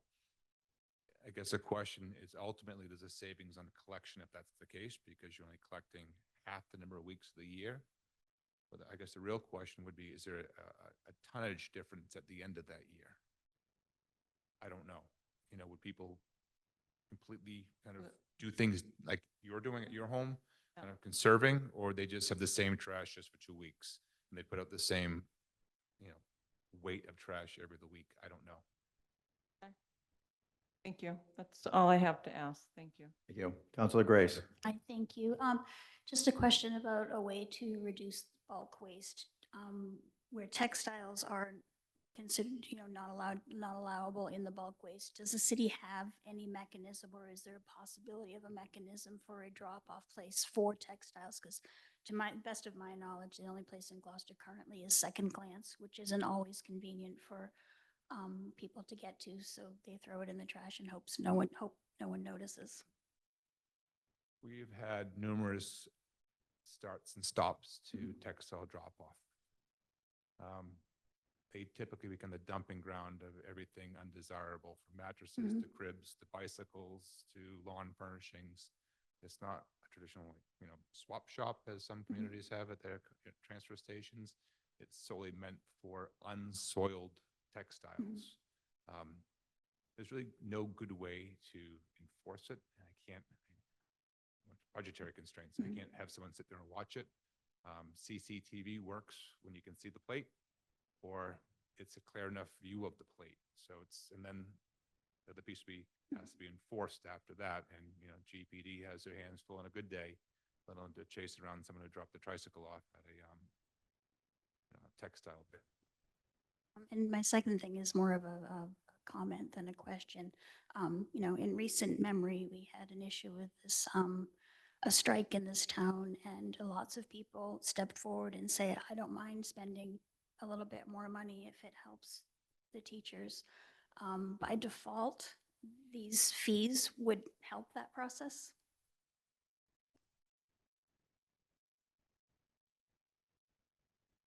I would say by default, and it's one, as the mayor always says, it's one balloon. You have to squeeze it. So any increases to the school side of the budget will result in decreases to the city side that we have to make up for in other ways.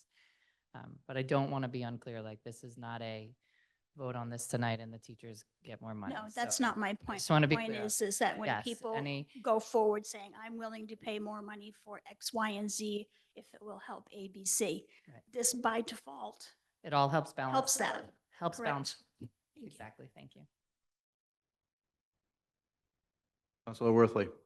Thank you. I have a couple of questions. I think either of you could answer. Probably Mike would be able to answer this mostly. Thank you for your presentation at BNF and tonight too, and I respect how hard these decisions are. You had said this is one of the ways that people have discretion on how much they spend. And yet in the Code of Ordinances, it's required that people leave their properties litter-free. In fact, the DPW, the building inspector, the health department, the police, and a few other organizations in the city could fine people for not disposing of litter. So it's required that people dispose of litter. You can't just say, I'm not. I had a neighbor who never put a trash barrel out for 10 years. I think he threw it away at work. But when he passed away, there was a lot of litter in his house, and it turns out he had a lot in his yard too. But we're not suggesting that people keep their litter. The discretion is simply you have to get rid of your litter, correct? The solid waste you generate, you can control what you generate. As Councilor Gilman mentioned, they shop differently, larger containers versus multiple small containers. Not buying plastic bottles or, things that have, a limited life cycle. If there's lots of, and again, a lot of these things are recyclable goods, but they're not all recycled goods. There's a lot of recycled products that people think are recyclable, really aren't. They were made out of recycled materials and they're already at the end of their life expectancy. Gloucester's got about 30% contaminated recycling every week. 30%. That's a huge number. And that number is a result of people kind of diverting to, they think they're doing the right thing. It's not malicious, don't get me wrong. It's just they don't know. A dirty paper plate is not recyclable. Certain clear plastics, like you get tomatoes in at the grocery store, that's not recyclable. Really? Container that tomatoes, the grape, the Yeah. cherry tomatoes. It's already at the end of its life expectancy. It has no useful life, especially in this market with plastics. They only want premium plastics. Even some the recycling stream's a bigger issue than this city. But you control what you throw away. How do you pack your bag? You can only throw away a certain number of pounds per week anyway, because the bag's rated for that. I'm not suggesting you pack your bag, but just how you shop. Again, it's not up to me to tell people how to live. I would never do that. If you want to throw 6 bags away a week, it's your decision to throw 6 bags away a week. But if you only want to throw 1 a week or 1 every other week, you can take some control of your lifestyles to manage that if that's your choice. I appreciate it. I'm at about 1 every 2 weeks myself, and mostly recycling. But I need to make sure I don't put my cherry tomato plastic in. Recycling brochures got a lot of information. Don't recycle that. Keep that. Look at it. Thank you for that reminder. Do you know what the average number of bags put out per household is? I don't, and I think that you could develop an average out of anything. I don't think the average carries much weight because there are households, that are large family households that put out 1. There are small family households that put out more than that. I don't know their lifestyles. I'm not sure where the trash is generated from. It's not my business to ask that. We pick up what's put out when it comes to, as long as it's, solid waste, not yard waste or construction debris, we pick it up. Trying to get the sense as to the average increase per cost per household, which we can't figure out unless we know how much people are putting out. That said, recycling is not mandatory right now. Is that correct? Recycling is mandatory in the state, not just Gloucester. Do we have any mechanism to, I was driving the other day and I see 7 or 8 trash bags out and no recycling. And just, there's got to be a percentage where you say if you've got 8 bags of trash, at the very least, you're going to have at least 2 bins of recycling based on lifestyle. If you see no recycling, then they're throwing away recycling. Do we have any mechanism to, I think the answer is going to be no, that the trash hauler is not inspecting that. We're not inspecting that as a city. Is there any mechanism to enforce recycling? I haven't seen it done at the local level. I mean, the state may come down to the city if they go to the transfer station, so to speak, for a hauler and see what's being dumped. It's usually dumped, loaded, and moved again. Sometimes the trucks just go right to the incinerator, but I know they do it with dumpsters. So a dumpster would come from Public Works, we dumped in the floor and sorted. If there are things in that trash dumpster that's supposed to be recycled or a part of the waste bin, they'll send us a note saying you did it wrong, and next time you're going to receive a monetary fine. Could it be done at the residential level? I think a little bit of a slippery slope. I'm not, we're talking about a tight budget to have staff that has got the ability to go in someone's bag and go through it. I think that may be more problematic than add value. I think education works. Certainly start with the young people, the schools. The stop smoking campaigns, they ran through elementary schools like wildfire when I was a kid. And you requested that your grandparents, your mom and dad, not stop smoking, and most of them did. So I think there's a way that an educational component to this could be brought more in the elementary schools or the middle school, even the high school level. With the Green Club or something like that, maybe to promote some of this. I think it's looking at. I actually spoke to a high school graduate who's doing some sort of paper for college And she had no idea struggles of managing solid waste. And I'm not crying on her shoulder saying my job's hard. It's just, you can't always tell someone to do something and have them listen. And composting isn't always the answer. Recycling is not always the answer. There's a lot of answers to a lot of questions, and a lot of them are predicated on the individual and how they live. I wouldn't think that we'd be in a position to hire someone to go through trash bags, but if someone has no recycling out, that clearly, there's got to be some standard that says there's no way you put 6 bags of trash out and have no recycling. But maybe that's a cost to implement and it becomes worth more to not do that. And especially with the recycling fee going up, or there being a fee for recycling, then it may not have the same fiscal value for the city to enforce recycling. When is the new contract? I guess, when would it be, when would we have a new contract? So we are about to enter into our last year of this contract. Year 10 begins August of this year. We had an interruption in service a number of years ago when our existing vendor was having some financial issues. We did not want to hesitate and wait and see what could have happened, because again, having no hauler puts us in a very vulnerable position, both from a public health perspective, political perspective, and also an economic perspective, because now a vendor knows that you have no one and they can charge you whatever they choose. So we're fortunate to enter into a good contract. We have about 15 months left on this contract. The time is now. We've already had this. We started this conversation over a year ago, talking with our existing vendor and other vendors about what trash will look like in Gloucester in the next, 5, 10, 15 years, depending on the duration of the contract, and it will look different. Earlier in your presentation tonight, I think you might have been the ubiquitous you, but you said you never want to wait until the contract's up, because then you're at the mercy of whether there is a vendor or whether they charge us more. But when you say you, I think you mean the city. Are we looking right now at the next contract and then vendors? Have we put an RFP out for that yet? Like, what's that process? It doesn't involve the council, right? The part that involved the council is a contract greater than 3 years, which is when likely would be. So we'd have to come to the council to request to enter into a contract of a duration longer than 3 years. And there's value and continuity to having a longer contract. So we'd likely have a longer contract. That will certainly come before the city council when that happens. We have spoken to vendors. We've spoken numerous times to our current vendor. They just purchased JRM in the last 18 months, 20 months. So, they're still going through a lot of growing pains, acquiring a new firm, trying to manage their methodology to what was, institutionalized within that, longstanding company.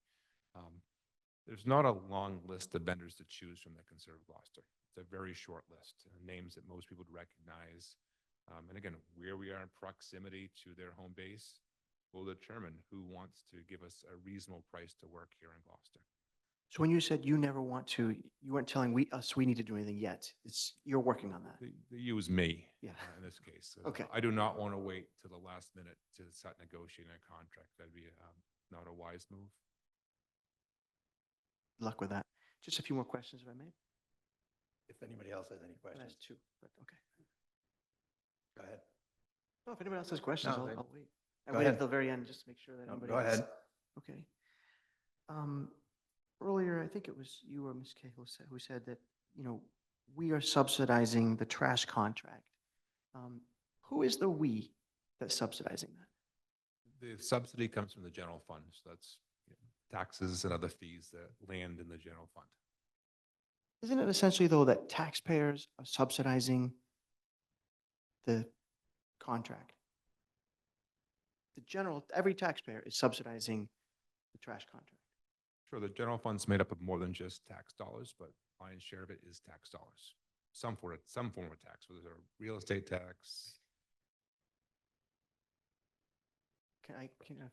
I think the important thing to remember is some of those taxes and fees are not, those people don't use this type of trash service. So multifamily buildings, for instance, they don't use purple bags. They have a private trash service. So Business- Again, it's a businesses, pay- right. Businesses, it's a pay-as-you-throw. The people who are using it are paying more for the use of it. But yes, and yes, there are people who don't touch it and don't use it at all who are paying for it, subsidizing it. So it's just not like it's just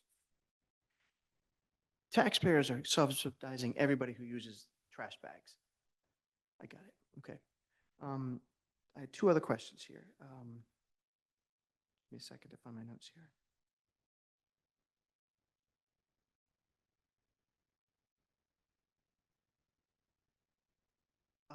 We went from stickers to bags, and I understand why we had to do that.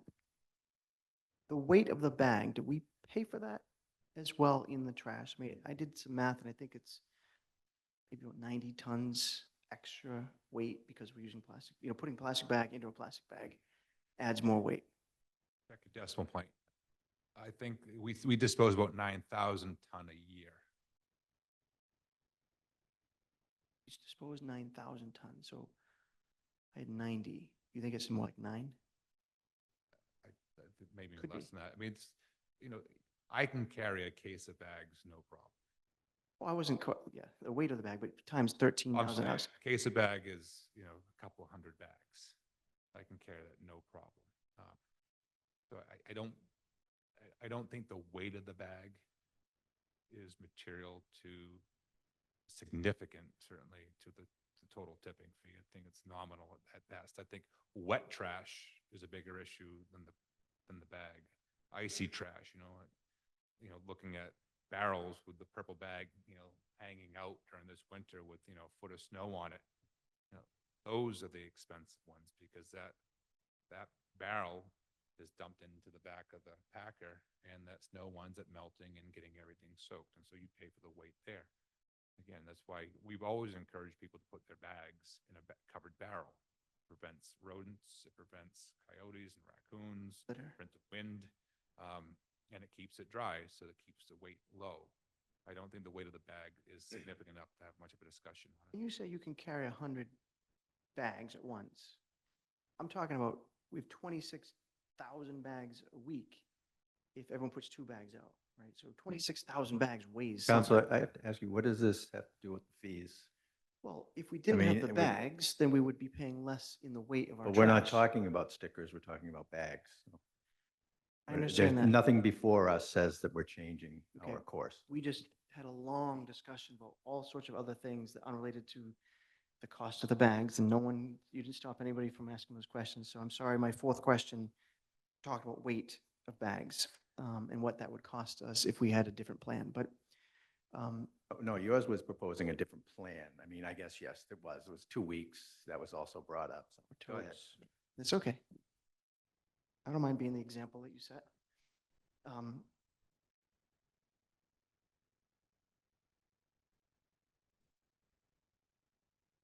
Counselor Benson has some questions. No, I've asked all the questions I'm going to ask on this right now. Counselor Benson. Thank you. Jill, I had a question for you. You talked about 2027. Can you explain a little bit more of what you're meaning by 2027?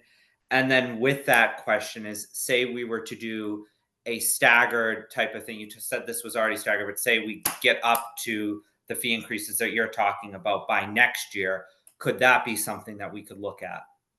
If that makes sense. I apologize if you're not understanding. It's okay. I think I understand. Yeah, I'm like trying. So, think but we yeah. understand. So my question. So you talk. Just if you could just quickly elaborate what you mean by, you mentioned year 2027, and then say, could it be possible?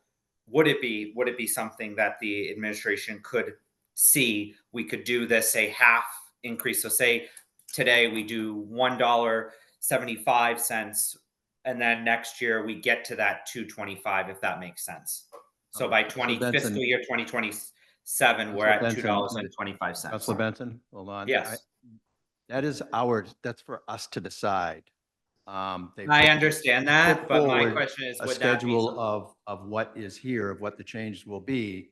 And the administration is providing us with the information to make us educated so we can make a good faith movement on what this fee should be. So the decisions on it are not the administration's, that is ours.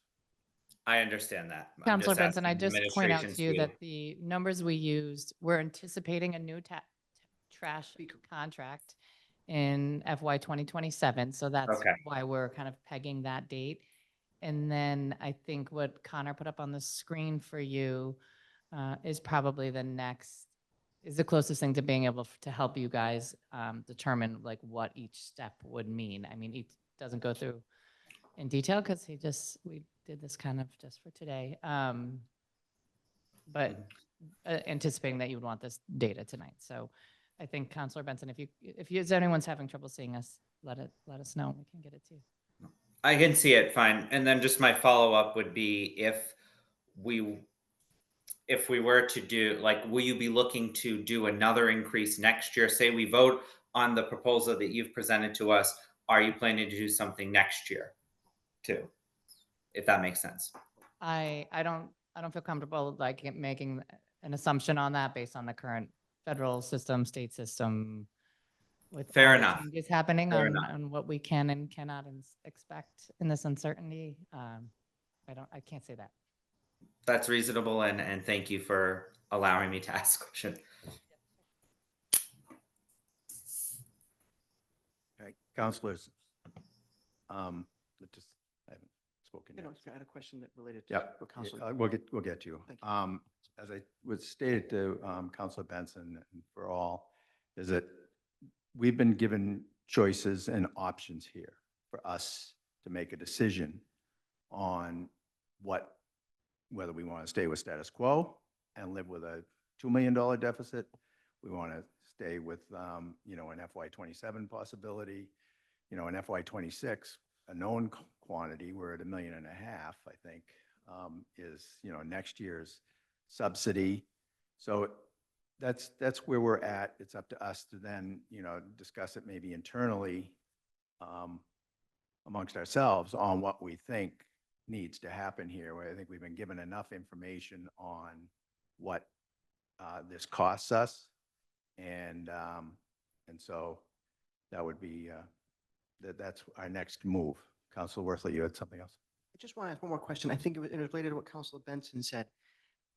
Earlier, when we were talking about the other fees, someone said that it was discovered that there's a way to adjust fees more easily by putting on a fee schedule or something. I just was picking up on something.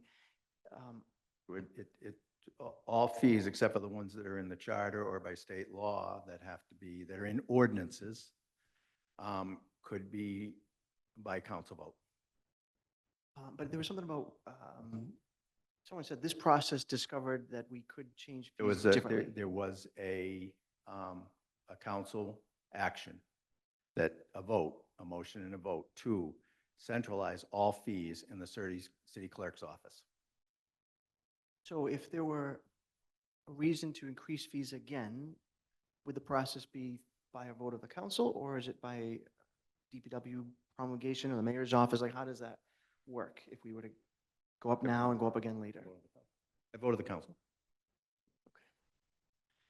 Is there a reason why we don't review fees more often? Is it just convenience, or is it, we have these stories of that hasn't increased since X, Y, Z, and then it becomes a big jump sometimes for the users, for residents, where if there was an incremental increase over time, it might be a little easier to swallow that. Is it just political or laziness or? I can only answer for Mayor Verga's administration, and we're choosing to do this as part of looking at government in whole and the budget as a whole. So I don't want to speculate as to why other people didn't look at it previously.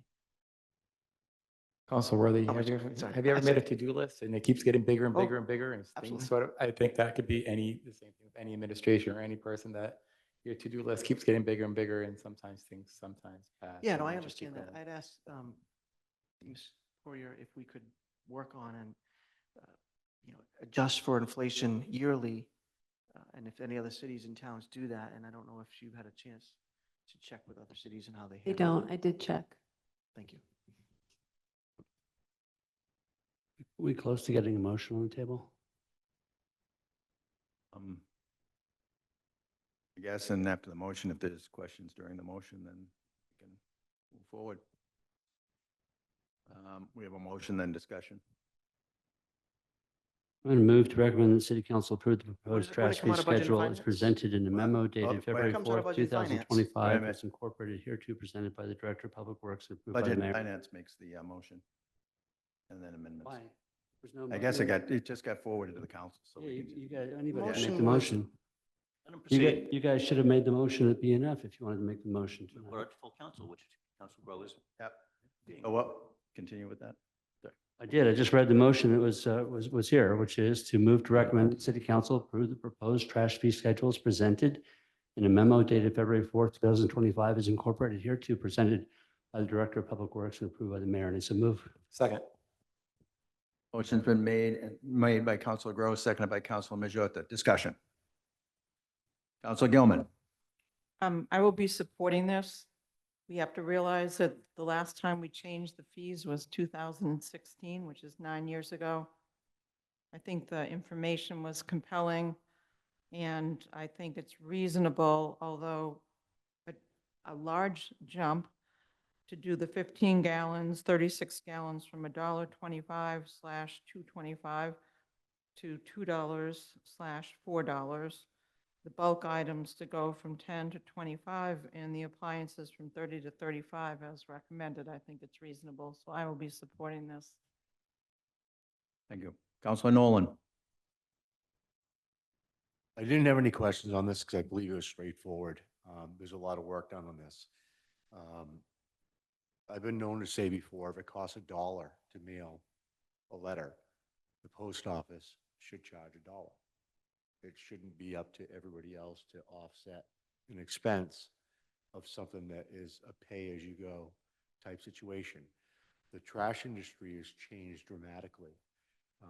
I remember when we sat back here on what Mike Hale did with the negotiations with JRM to put us in a wonderful position over the years with a 10-year contract that's coming up. And the fact that we went from $0 for recycling to $119 per ton at this point for one particular contract is a huge contrast to what we're paying now. And there's going to be a levy of expenses that comes through this. And I think that we have the odd opportunity to jump on ahead of time to make a difference and try to get things together to make sure that we can seal a great deal and have the money available for it.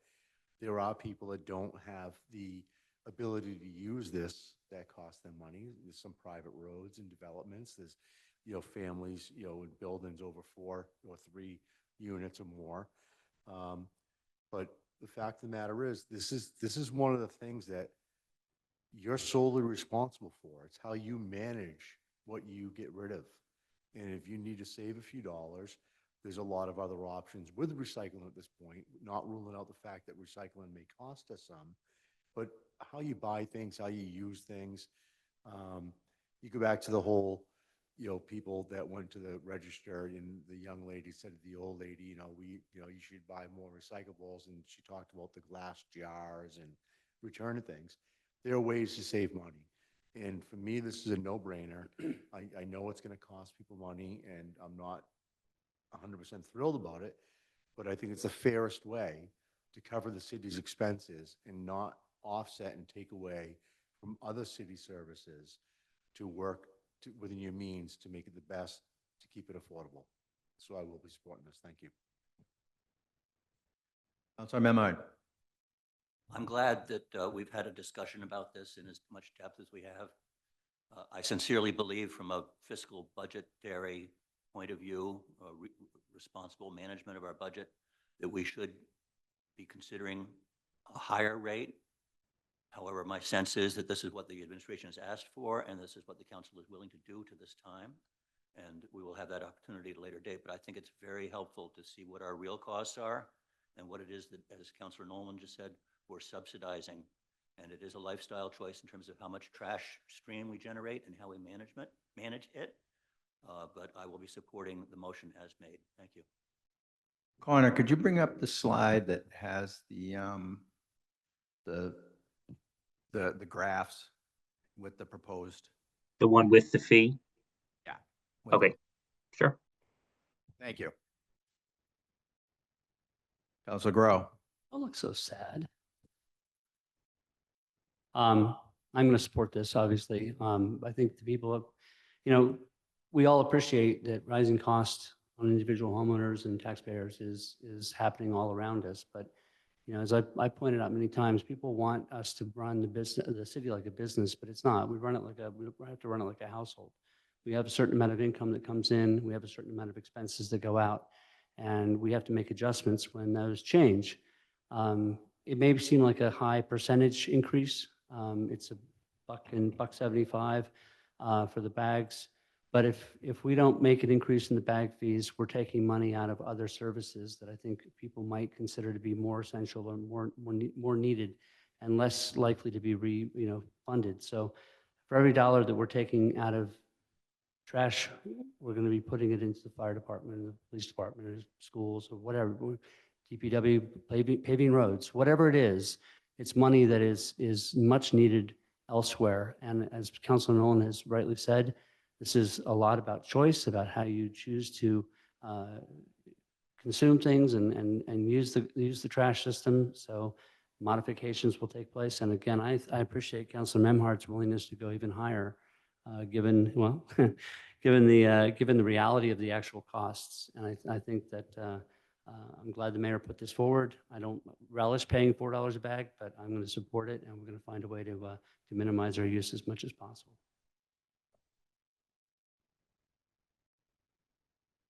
Councilor Worthley. Thank you. So what's been proposed, if my math is correct, is a 77% increase. And if you divide that over the 9 years, that's 8.5%. And I respect that the costs have gone up for us. Everything I've seen shows that the consumer pricing index for trash removal has gone up faster than 2.5%. It's gone up 4.5% on average over the last 10 years. So I asked Kenny Coster, our auditor, to impute what 4.5% per year would have brought us to had there been an increase per year based on this industry.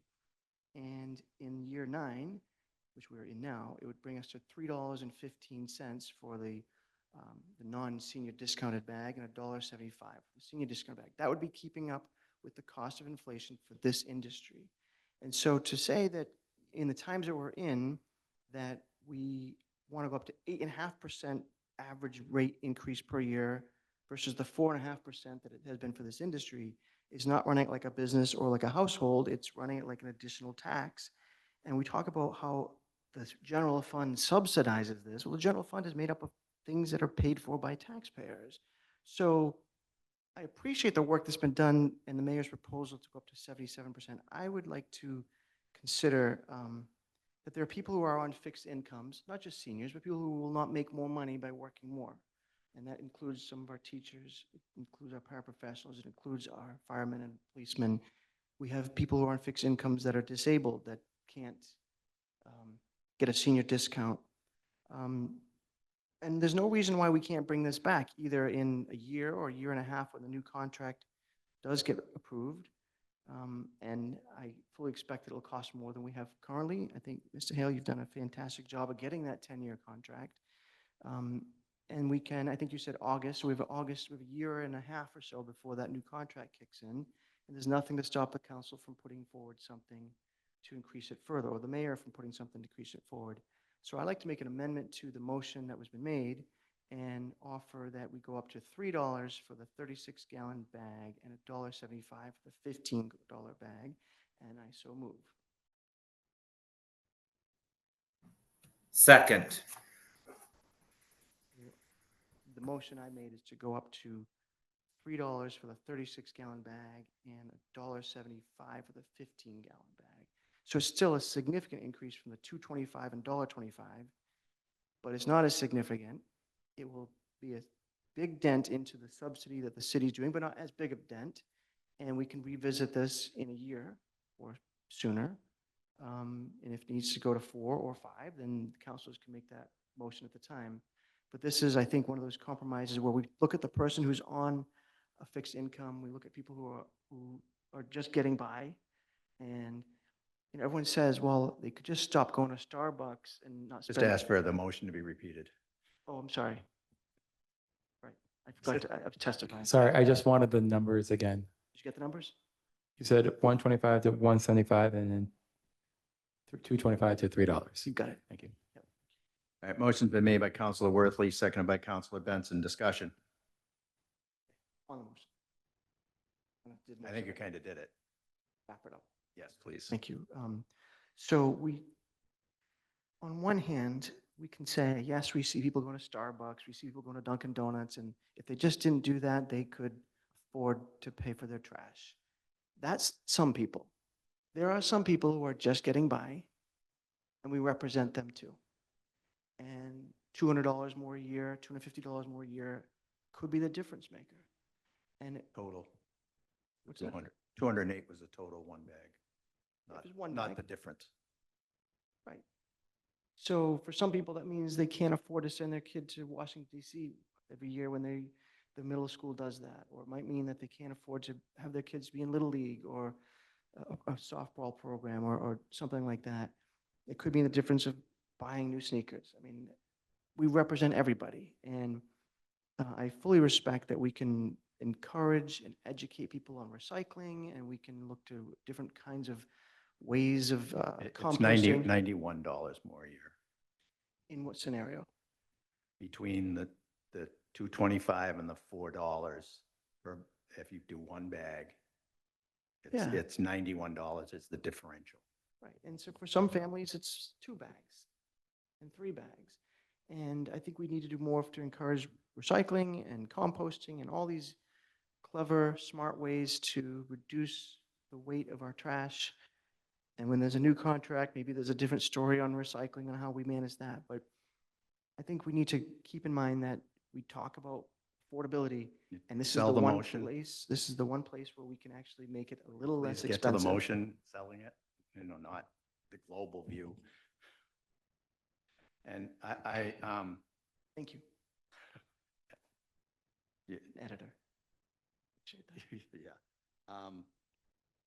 So no matter what, this is going to be shouldered by the people that you're exactly talking about trying to save the money. So it's either they take it out of the back pocket or they take it out of the front pocket. They're still taking it out. Well, the taxes are going to go up otherwise, though, right? And I'm sorry. I'm not sure. what you're saying. or they're losing services. One or the other. That's what will happen is a loss of services. The proposal is a 1.56 for next year. For this year, if we do, it's a $1 million subsidy. Next year will be 1.56. With the new contract is what their thought is. And can we see the other slide, Honor? The one without the fees or the one with all the different alternatives? Oh, no, the other slide that's like this, but it's the current. There it is. Okay. So this year, we're subsidizing at 1.5. That's a significant subsidy. So you're either losing it somewhere, there is larger classrooms, there's less firefighters, there's less police on duty, there's roads that don't get fixed, because who knows what's going to happen to Chapter 90 money. There's, a whole host of things, lawns that don't get mowed. It's,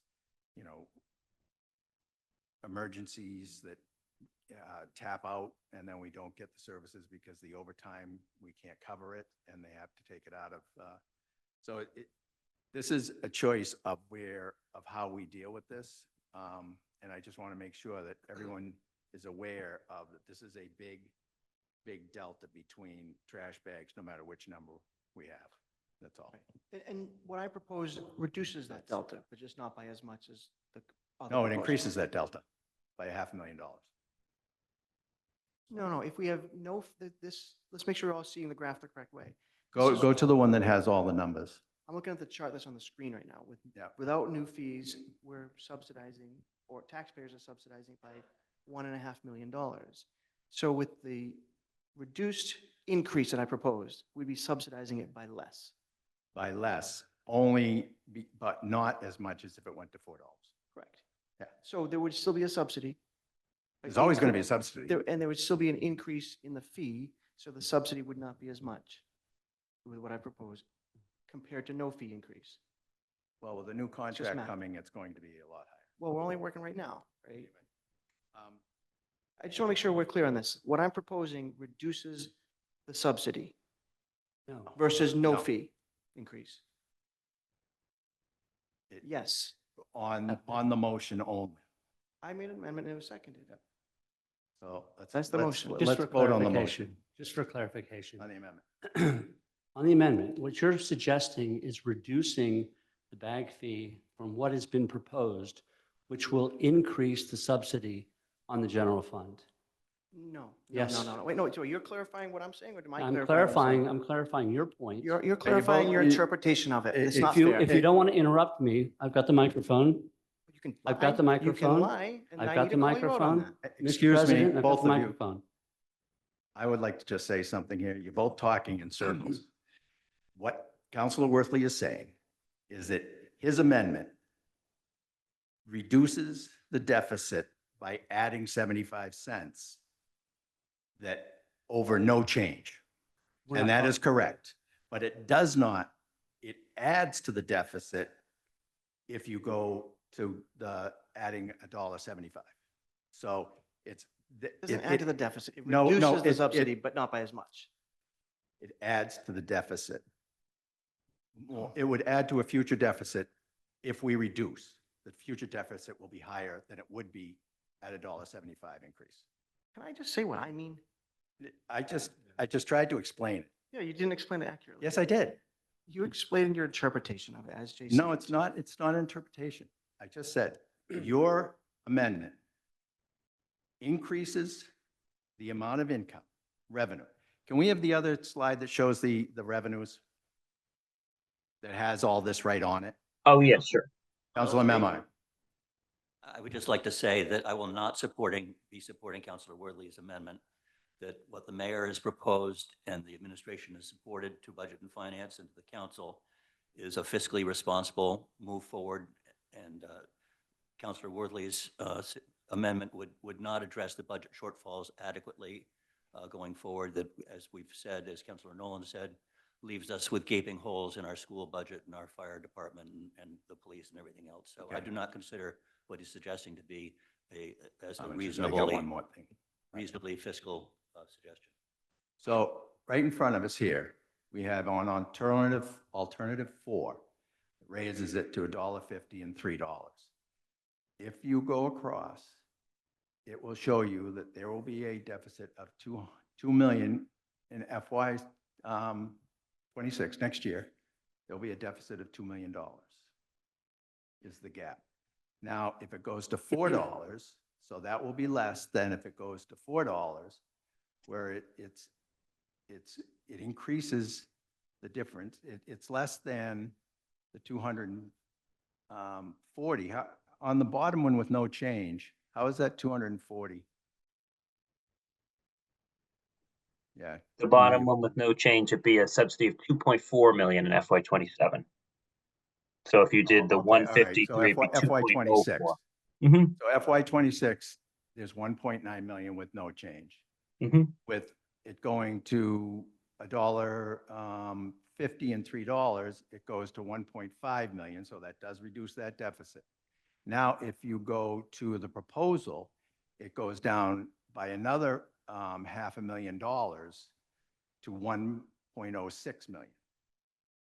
So if it's looked at both views, it increases the deficit or it decreases it, but it's where your starting point is. So can we go ahead on the amendment? On the amendment, thank you. I will not be supporting the amendment for several reasons. First of all, our DPW manager or director actually reminded us that he used to have 30 people working in public service for public works, and today he has 13. We have special ed that is trending right now at 37% over the last 4 fiscal years. We have a health plan that is going to be averaging 14.5%. Please, Please. Counselor, I've been listening to this conversation And that's why I'd like to call the patiently. question. Okay, well, I am deliberating on our amendment right now, so let me wrap up for you. No, I won't be supporting this. Thank you. Thank you. Can you call the roll, please, Madam Clerk? On the amendment, Counselor Gilman, No. Counselor Grace, No. Counselor Gross, No. Counselor Grow, No. Counselor Majota, Yes. Counselor Memhard, No. Counselor Nolan, No. Counselor Worthley, Yes. Counselor Benson. Yes. The vote is 3 in favor, 6 opposed. The motion to amend fails.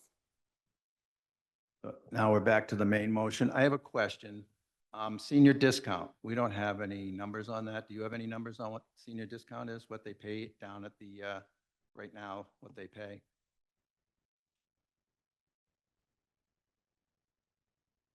I don't have the data on that because it gets blended in with the other revenue.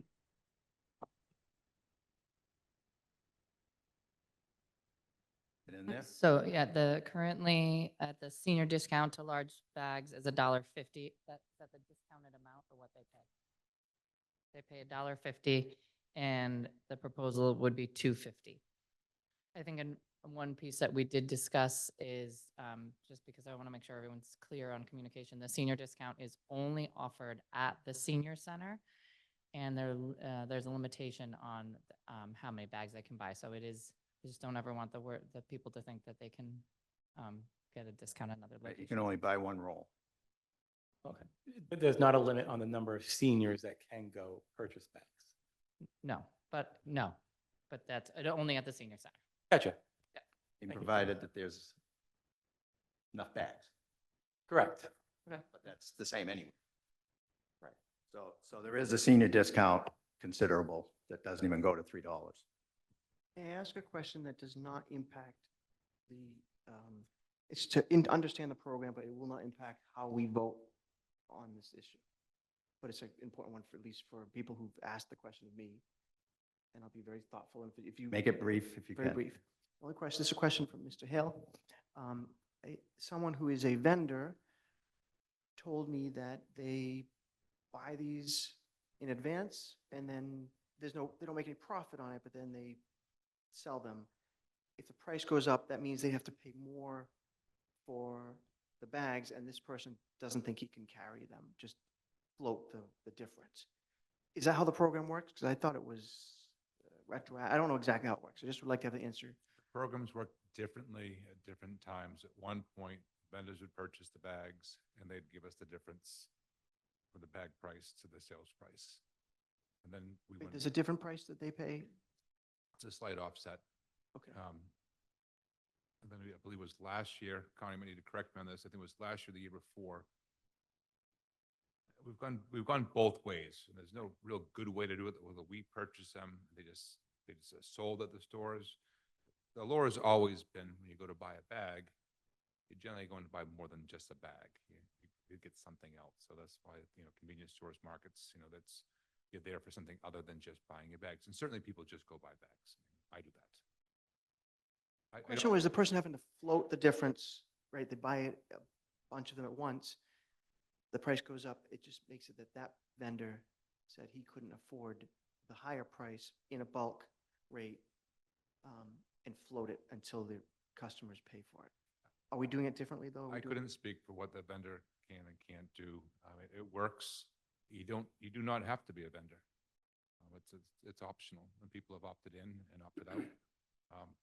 Our biggest issue was vendors not paying for the bags, or the direct purchase from the vendor, and them going, a little bit upside down in their repay to that, which is when that store not receiving bags during the next order.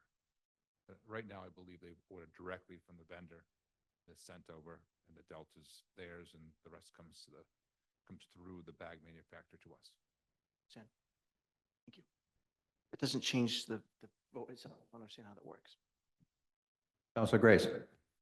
I understand what Councilor Worthy is saying, and I agree that, added increase to, people's bottom line is difficult. It's always difficult, but this is much easier pill to swallow on $1.75 a week or $3.50 a week than it is for the loss of services and the things, the repercussions of these loss of services. Anyone else? On the main motion. Dylan? Thank you. Thank you. Thank you all for bearing with me through the Zoom. I will not be supporting this. It seems like I would have liked to have done another amendment, but it doesn't seem like there's an appetite for that. I understand the services, but with the continued cost of living crisis, I just can't stomach it, and a lot of my constituents just can't. So I will not be supporting the main motion. Thank you.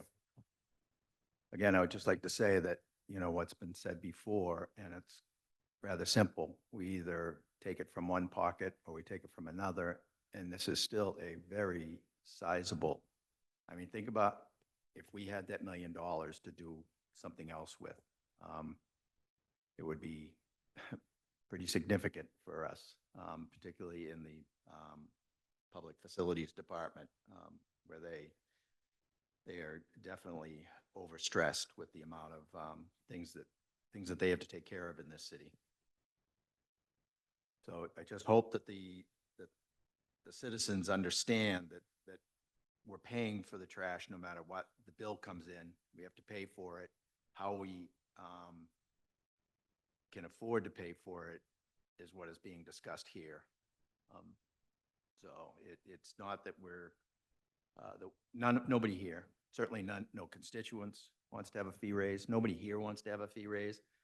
We would love it if we could, you know, continue on with this same contract. That would be fantastic.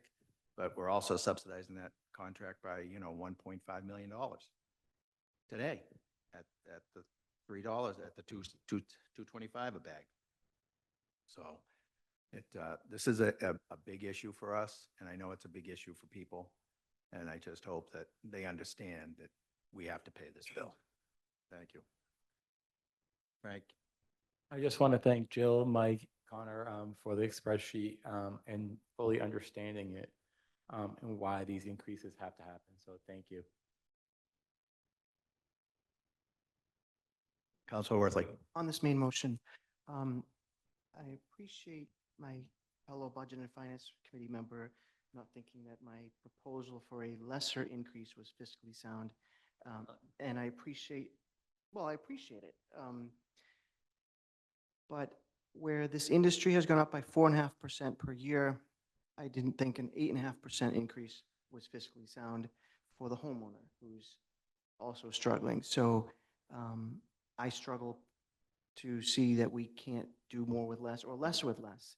And so I can't support the mayor's proposal, DPW director's proposal, but I don't mean that at all to mean disrespect to the effort that you've put into this, or that we don't respect the 13 city employees in the DPW and how hard they work, or that there's any less appreciation for any department.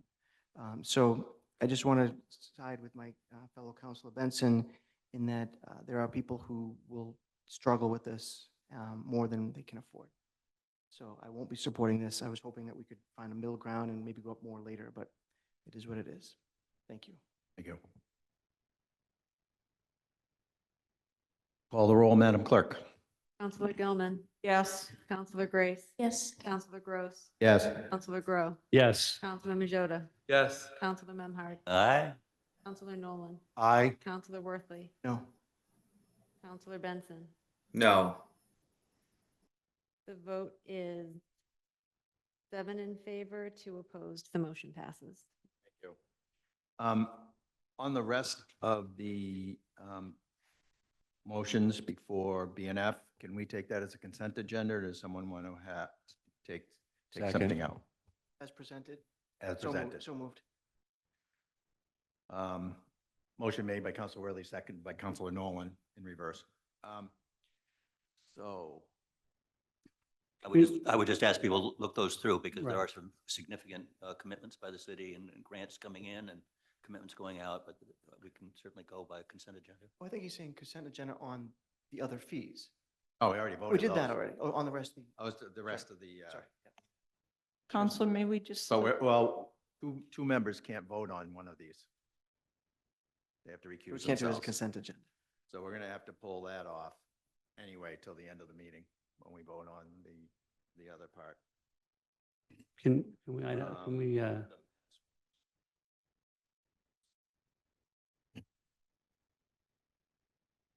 So do we want to vote the rest as a consent agenda, or do we want to fine by me. have a motion read through? We can talk about each one, but, Wait. We just read what they are, Yeah, just the exactly. very yeah, Councilor concise Memard, would statement. you like to? Yep, you'd be In happy to case do someone so. wants to remove one. Thank you. So this is item number 2 under our Budget and Finance report to the council. And it's a memorandum from our Director of Public Works requesting acceptance of the calendar year 2025 recycling dividends grant in the amount of $16,800. And this is something that we routinely qualify for and receive. Item number 3 is memorandum from the CFO and a 2025 SA number 5 in the amount of $132,000 for paving work on Main Street outside the police station, and a 2025 SA number 6 in the amount of $18,000 to repair of city trucks. Item number 4 is a memorandum from the city engineer requesting our acceptance of the fiscal year 2025 Mass Works Infrastructure Program to support the water pollution control facility improvement project. And this is in the amount of $500,000. Item number 5 is We have to take that up later. the housing choice grant. Yeah. Okay. And That's all of them. that's it. Just the one, right?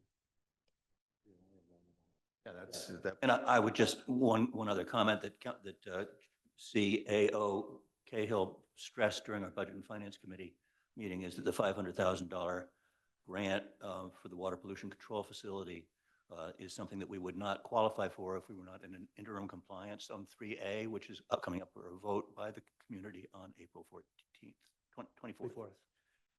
I move to support the consent agenda for B and F. We already moved and seconded it. We did? Yep. So all we did was remove Yeah. the one that we can't. And we vote on. removed the one, yeah. Okay. Yep, Counselor Worthley, seconded by Counselor Nolan. Oh, there's gone. Oh, Benson is all right. Any discussion? Nothing? All right. Call the roll, please, Madam Clerk.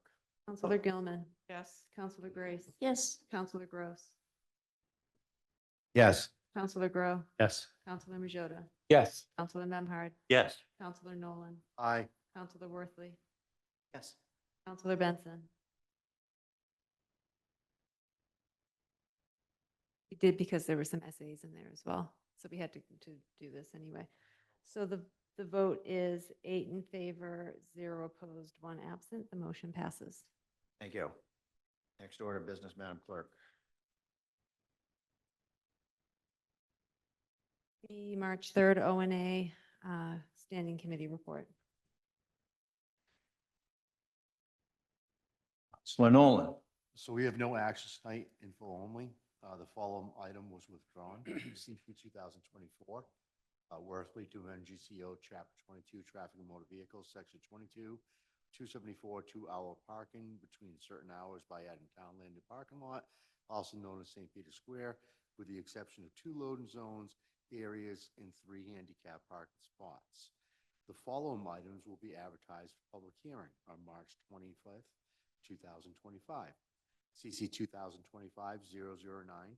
Worthy Majota, amend GCO Chapter 22 Traffic and Motor Vehicles, Section 22-270, park and prohibit at all times from Section 22-291 tollway zones by adding Washington Street on the easterly side at an intersection with Deacon Farm Lane in a southerly direction for a distance of 60 feet.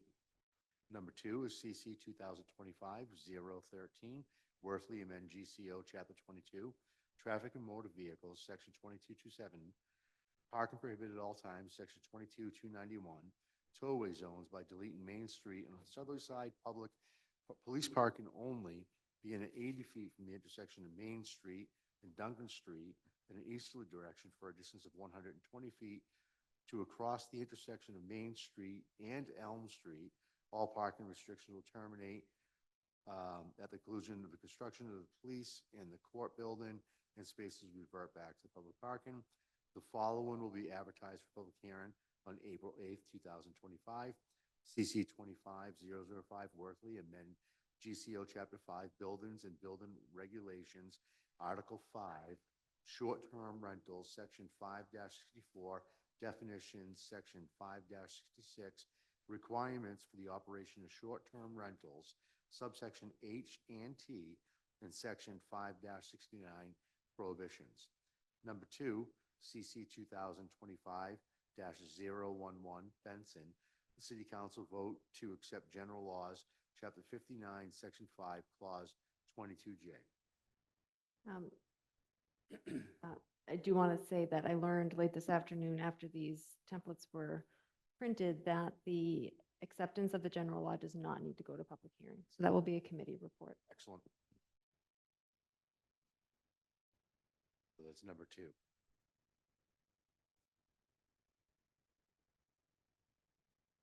Right, okay. So that'll be taken up on the 25th. Okay, P&D, Councilor Grow. Likewise, we have no actions tonight, but we have a number of events coming up that we approved, road closures for. Number 1, St. Peter's Fiesta. We are going to have St. Peter's Fiesta this year.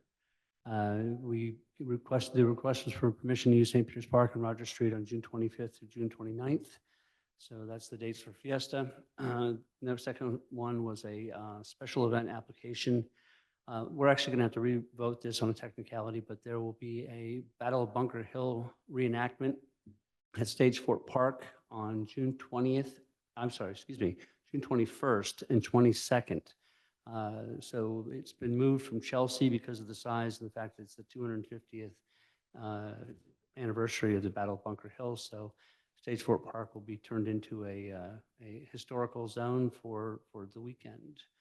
It's all free, by the way. Number 3, special event application for street closures for the block parties. Gloucester block parties are returning this summer on July 12th, August 9th, and August 29th. Again, that's August 12th, August 9th, and August 29th. And we also had a special event application for the Gloucester Community Safety Day, which will be held on September 27th, 2025, with rain dates either to September 28th, October 4th, or October 5th, depending on the weather. So that's September 27th. And we have Special Council Permit 2025-002 Washington Street, number 964, is going to be advertised for a public hearing to be held on April 8th. And that's it. Thank you. All right, I think the rest, you two have to recuse yourself, so we'll go right straight to individual councilors' discussion, councilors' request to the mayor. Do we have to do the vote? Yeah, Oh, councilor. they can't. Yeah, right. Okay, sorry. Yes. Keep up. Tony, I think we could just stay here and recuse ourselves because it's not a hearing. We're not influencing the vote. You can't sit there, I don't think. We can't just vote to recuse ourselves and just continue with the motion. You can't sit at the table. I thought that was only when there's a hearing. No. Undue influence. Okay, I hope No. you guys are really intimidated by We us. don't want to, yeah, so let's, Respect that. yeah, let's just do it the way we've been doing it. Okay. Because the other ones weren't public hearings either. So Councilor Gilman. Just have a request for a joint meeting between the school committee and the city council on the matter of discussion of our upcoming special education budgeting challenges for fiscal '26. I did hear back from Senator Tarr, and he thinks it's a great idea and would be happy to be here. And Mayor Verga said the same. So I asked Council President if you would consider organizing that with Chairperson Clancy at a date that's convenient. Thank you. That's it. Councilor Grace. I thank you. As we all know now, Shaw's on Railroad Avenue will be closing, which is most unfortunate for our downtown community. I read in the newspaper today that this was discussed with the administration last summer. So it was been coming down the road. It's been known that this was potentially going to happen for quite some time. So my question is, during that discussion, was there anything done or said or anything that they could reach out to other markets to say, hey, can you come down here? Or is it just kind of being left to see what's going to happen? Or can we be in any way proactive to try to draw somebody in here? Thanks. Can I, you know, I knew about those discussions, and actually during those discussions, the owner was under the impression that Shaw's was going to continue as they were. So there was, and right up until last Friday, the owner was, he had been negotiating with them. They said, yes, everything looks good. He went above and beyond to try to keep it there, and I get that. But He I- did. yeah. And so the discussions that happened 9 months ago really are not, you know, the administration, you know, by right, just, you know, had been told that basically everything was okay. Understood. Yep. Nick Salidas is going to be rolling over in his grave. Absolutely. We don't have the little carts anymore.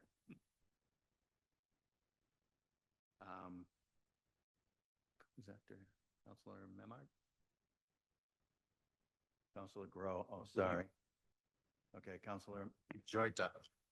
I will email the mayor. Councilor Memard, I'm all set with the mayor. Thank you. you're all set. So Councilor Nolan. I just want to give a shout out to all of our city services, more especially the fire department, our police department, and the Gloucester DPW, working in collaboration with Rockport, especially on the recent fire this weekend. It was a challenging fire with the winds. I've heard a lot of feedback from people on how wonderful our fire department is. We have a very professional fire department and police department in the city of Gloucester. They conduct themselves very responsibly and do their jobs to a T, and they kept damage to a minimum. Obviously, there's going to be a loss of a piece of property, and there are some displaced people, 14 of them, and there are some funds out there that are available online. If anybody would like to help contribute, there's plenty of places to go for GoFundMe's, and I would recommend whatever our community could do to help. It would be wonderful to those families. Thank you. Councilor Worthley. Yes, I just want to double down on what Council Nolan said. I put fire department first on my list here. That was a fire that could have been a lot worse with the winds that day and how close a lot of those properties are. And their quick response really saved a lot of other properties. So thank you, Council Nolan, for recognizing the hard work that they did in the police and our neighboring communities. Then I had Shaw's as my second thing on my list, so thank you for bringing that up. I wanted to just give a shout out to the O'Malley Drama Club. My daughter, with her peers, participated in 6 productions over the last 2 weekends. And I had the honor of seeing all 6 of them, but those songs are stuck in my head now, probably for the next month. But they really worked hard. There was over 80 students involved. And, you know, the Gloucester school system obviously did a lot to promote that, but also the Gloucester Education Foundation did so much to support these kids, as well as many volunteers and the PTO. So I just want to give a shout out to them, for everybody, and specifically the kids who performed, and tech crew and stage hands and all that. And I have other requests to the mayor that I'm happy to submit directly. So thank you. Happy to leave this meeting early if necessary. Okay, and I had a conversation with Mr. Tebow, the owner of the property, the landlord, and he gave me some great insights that they had, you know, that he had negotiated and had come down to their negotiating terms, and he was completely blindsided by this. But he is actively right now pursuing new tenants, and we hope he's successful, and he wants to continue the conversation about it. So, you know, hopefully we can have a good resolution out of this, because that is just an unbelievable loss to downtown. I understand, you know, that it's a little hard maybe sometimes to carry 2 grocery stores in a community the size of Gloucester, but that one is one that's far more valuable to the, Stop and shop. well, I meant just Shaw's having 2 Oh, themselves. It's actually 4, but. Mhm. But that one, I think, you know, is more valuable than the other one, because it's the clientele there is so dependent upon it. Be in the neighborhood, you just can't have food deserts. It's just devastating. So we'll work with the administration and with the landlord and hopefully get something in there. All right. Go ahead, Councilor Nolan. You can have a second. Because you were I'm good sorry all to bring night. this again. You were good Um, all night. On Shaw's, it is a private business and they have choices to make and decisions to make on the amount of money they bring in. And one of the things I'd like to ask the people of Gloucester is, first of all, calling it ghetto Shaw's didn't do it any justice. And it actually kind of brought a bad name to the area. And a lot of response on Facebook is that, I can't believe it's gone. There's so many people that depend on this place. But by being derogative in its name and then not occasionally stopping in to shop there, if a shop or any business isn't doing business, they're not going to stay in business. And it is an essential part of that area. So for the people that were complaining about it, that also called it with a derogative name, but also never frequented the place, but want to cry to the city that it's not there, it is a private business. Those businesses are there to make money. If you want something to be sustainable for the elderly and the people in walking distance, when it's open, how about stopping in once in a while and doing some shopping? I'm not saying you have to go there all the time, but, participate in trying to buy something to make sure that it's equitable for a firm to be there for our less opportunistic people to get around, our elderly, and keep it easy and open for them. So maybe that's just a word to the advice, because I've never liked that derogatory name for the store, and I really thought that was kind of clumsy of people to use. Thank you. Nolan for president. That was awesome. Okay, you guys want to excuse yourself? Thank you for this evening. Bye-bye. We want to take a recess or Give Marjorie a hug. all right, 5 minutes, 5-minute recess, okay?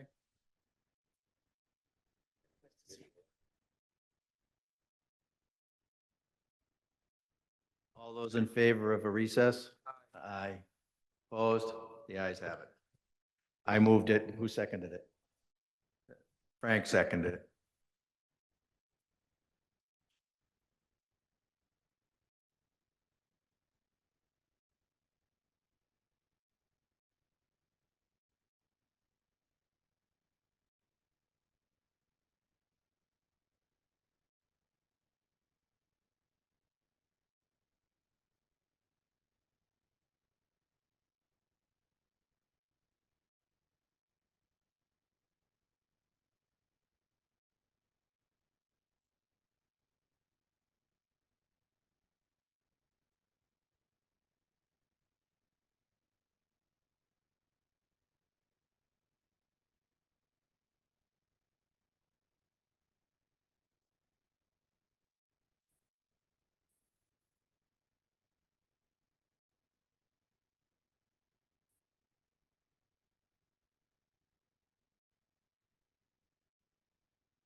okay. Okay, we're back in session. All right, we're back on Councilor Memard. Do you want to do item number 5? So item number 5 from the Budget and Finance Committee meeting of last week is a memorandum from the Director of Public Works requesting acceptance of the fiscal year 2025 Housing Choice Grant Program in the amount of $400,000. I'll read the motion. We can discuss. On a motion by Councilor Gross, seconded by Councilor Memhard, Budget and Finance Committee voted by roll call, 2 in favor, 0 opposed, 1 absent. Recommend that the City Council accept a state grant under Mass General Law, Chapter 4453A, a fiscal year housing choice grant for $400,000 from the Massachusetts Executive Office of Housing and Livable Communities for the purpose to support the downtown water and sewer infrastructure. The grant period will be determined at a later date with an executed contract. There is no local match for this grant, and I so move. Second. And that was fiscal year 25 housing grant. Motion made by Councilor Memard, seconded by Councilor Gross. Any discussion? Councilor Grow. I just want to reiterate what Councilor Memhard said about the $500,000 grant, and that is that this $400,000 grant is entirely predicated on the fact that we are currently in interim compliance with 3A in the state law. If we don't continue that path, this is the kind of grants that we will begin to lose and not be able to apply for. And the purpose of this grant is specifically to deal with infrastructure issues up on Gloucester Avenue neighborhood that has a terrible situation as it is right now. And if we don't have the funding sources that these grants enable to do these kinds of projects, these projects just simply won't get done. And again, CAO Jill Cahill made the same statement, stressed the same points at the Budget and Finance Committee. Okay, any more discussion? All those in favor? Aye. Opposed? The ayes have it, 7-0, 2 absent. All right, now we have for council vote. I move to set the dates for early voting for the April 24th, 2025 special election to be conducted on April 14th. 24. Oh, sorry. April 14th, 2025 through April 18th, 2025 during regular business hours, and I so move. Second. So this is for early voting during business hours. Any more discussion? Councilor Gilman. I will be supporting this, and I think it's fiscally responsible that we're only doing this during working hours because that doesn't allow, we don't need to have extra staff and overtime. So I think that that was a wise decision. So I'll be supporting this. Councilor Grow. Similarly, I'm going to be supporting this. I think it's also really important to understand that, this referendum is an odd time to have an election for us. It's on a Thursday. It's in April. But we've done everything we can to make sure that people have an opportunity to vote by having early voting, vote by mail, absentee voting.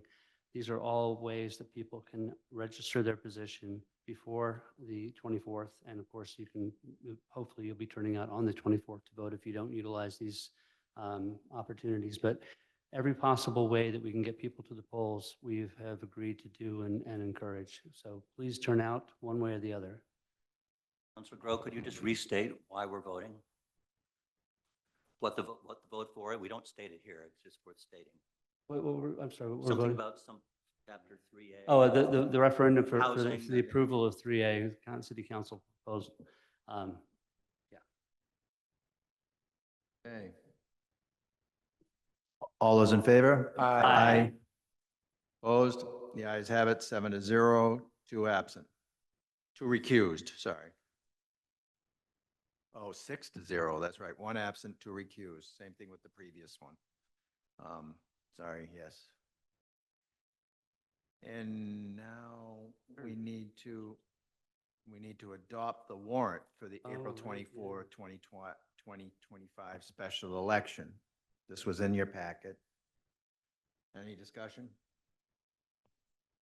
All right, well, I guess I move to adopt the warrant for the April 24, 2025 special election. I so move.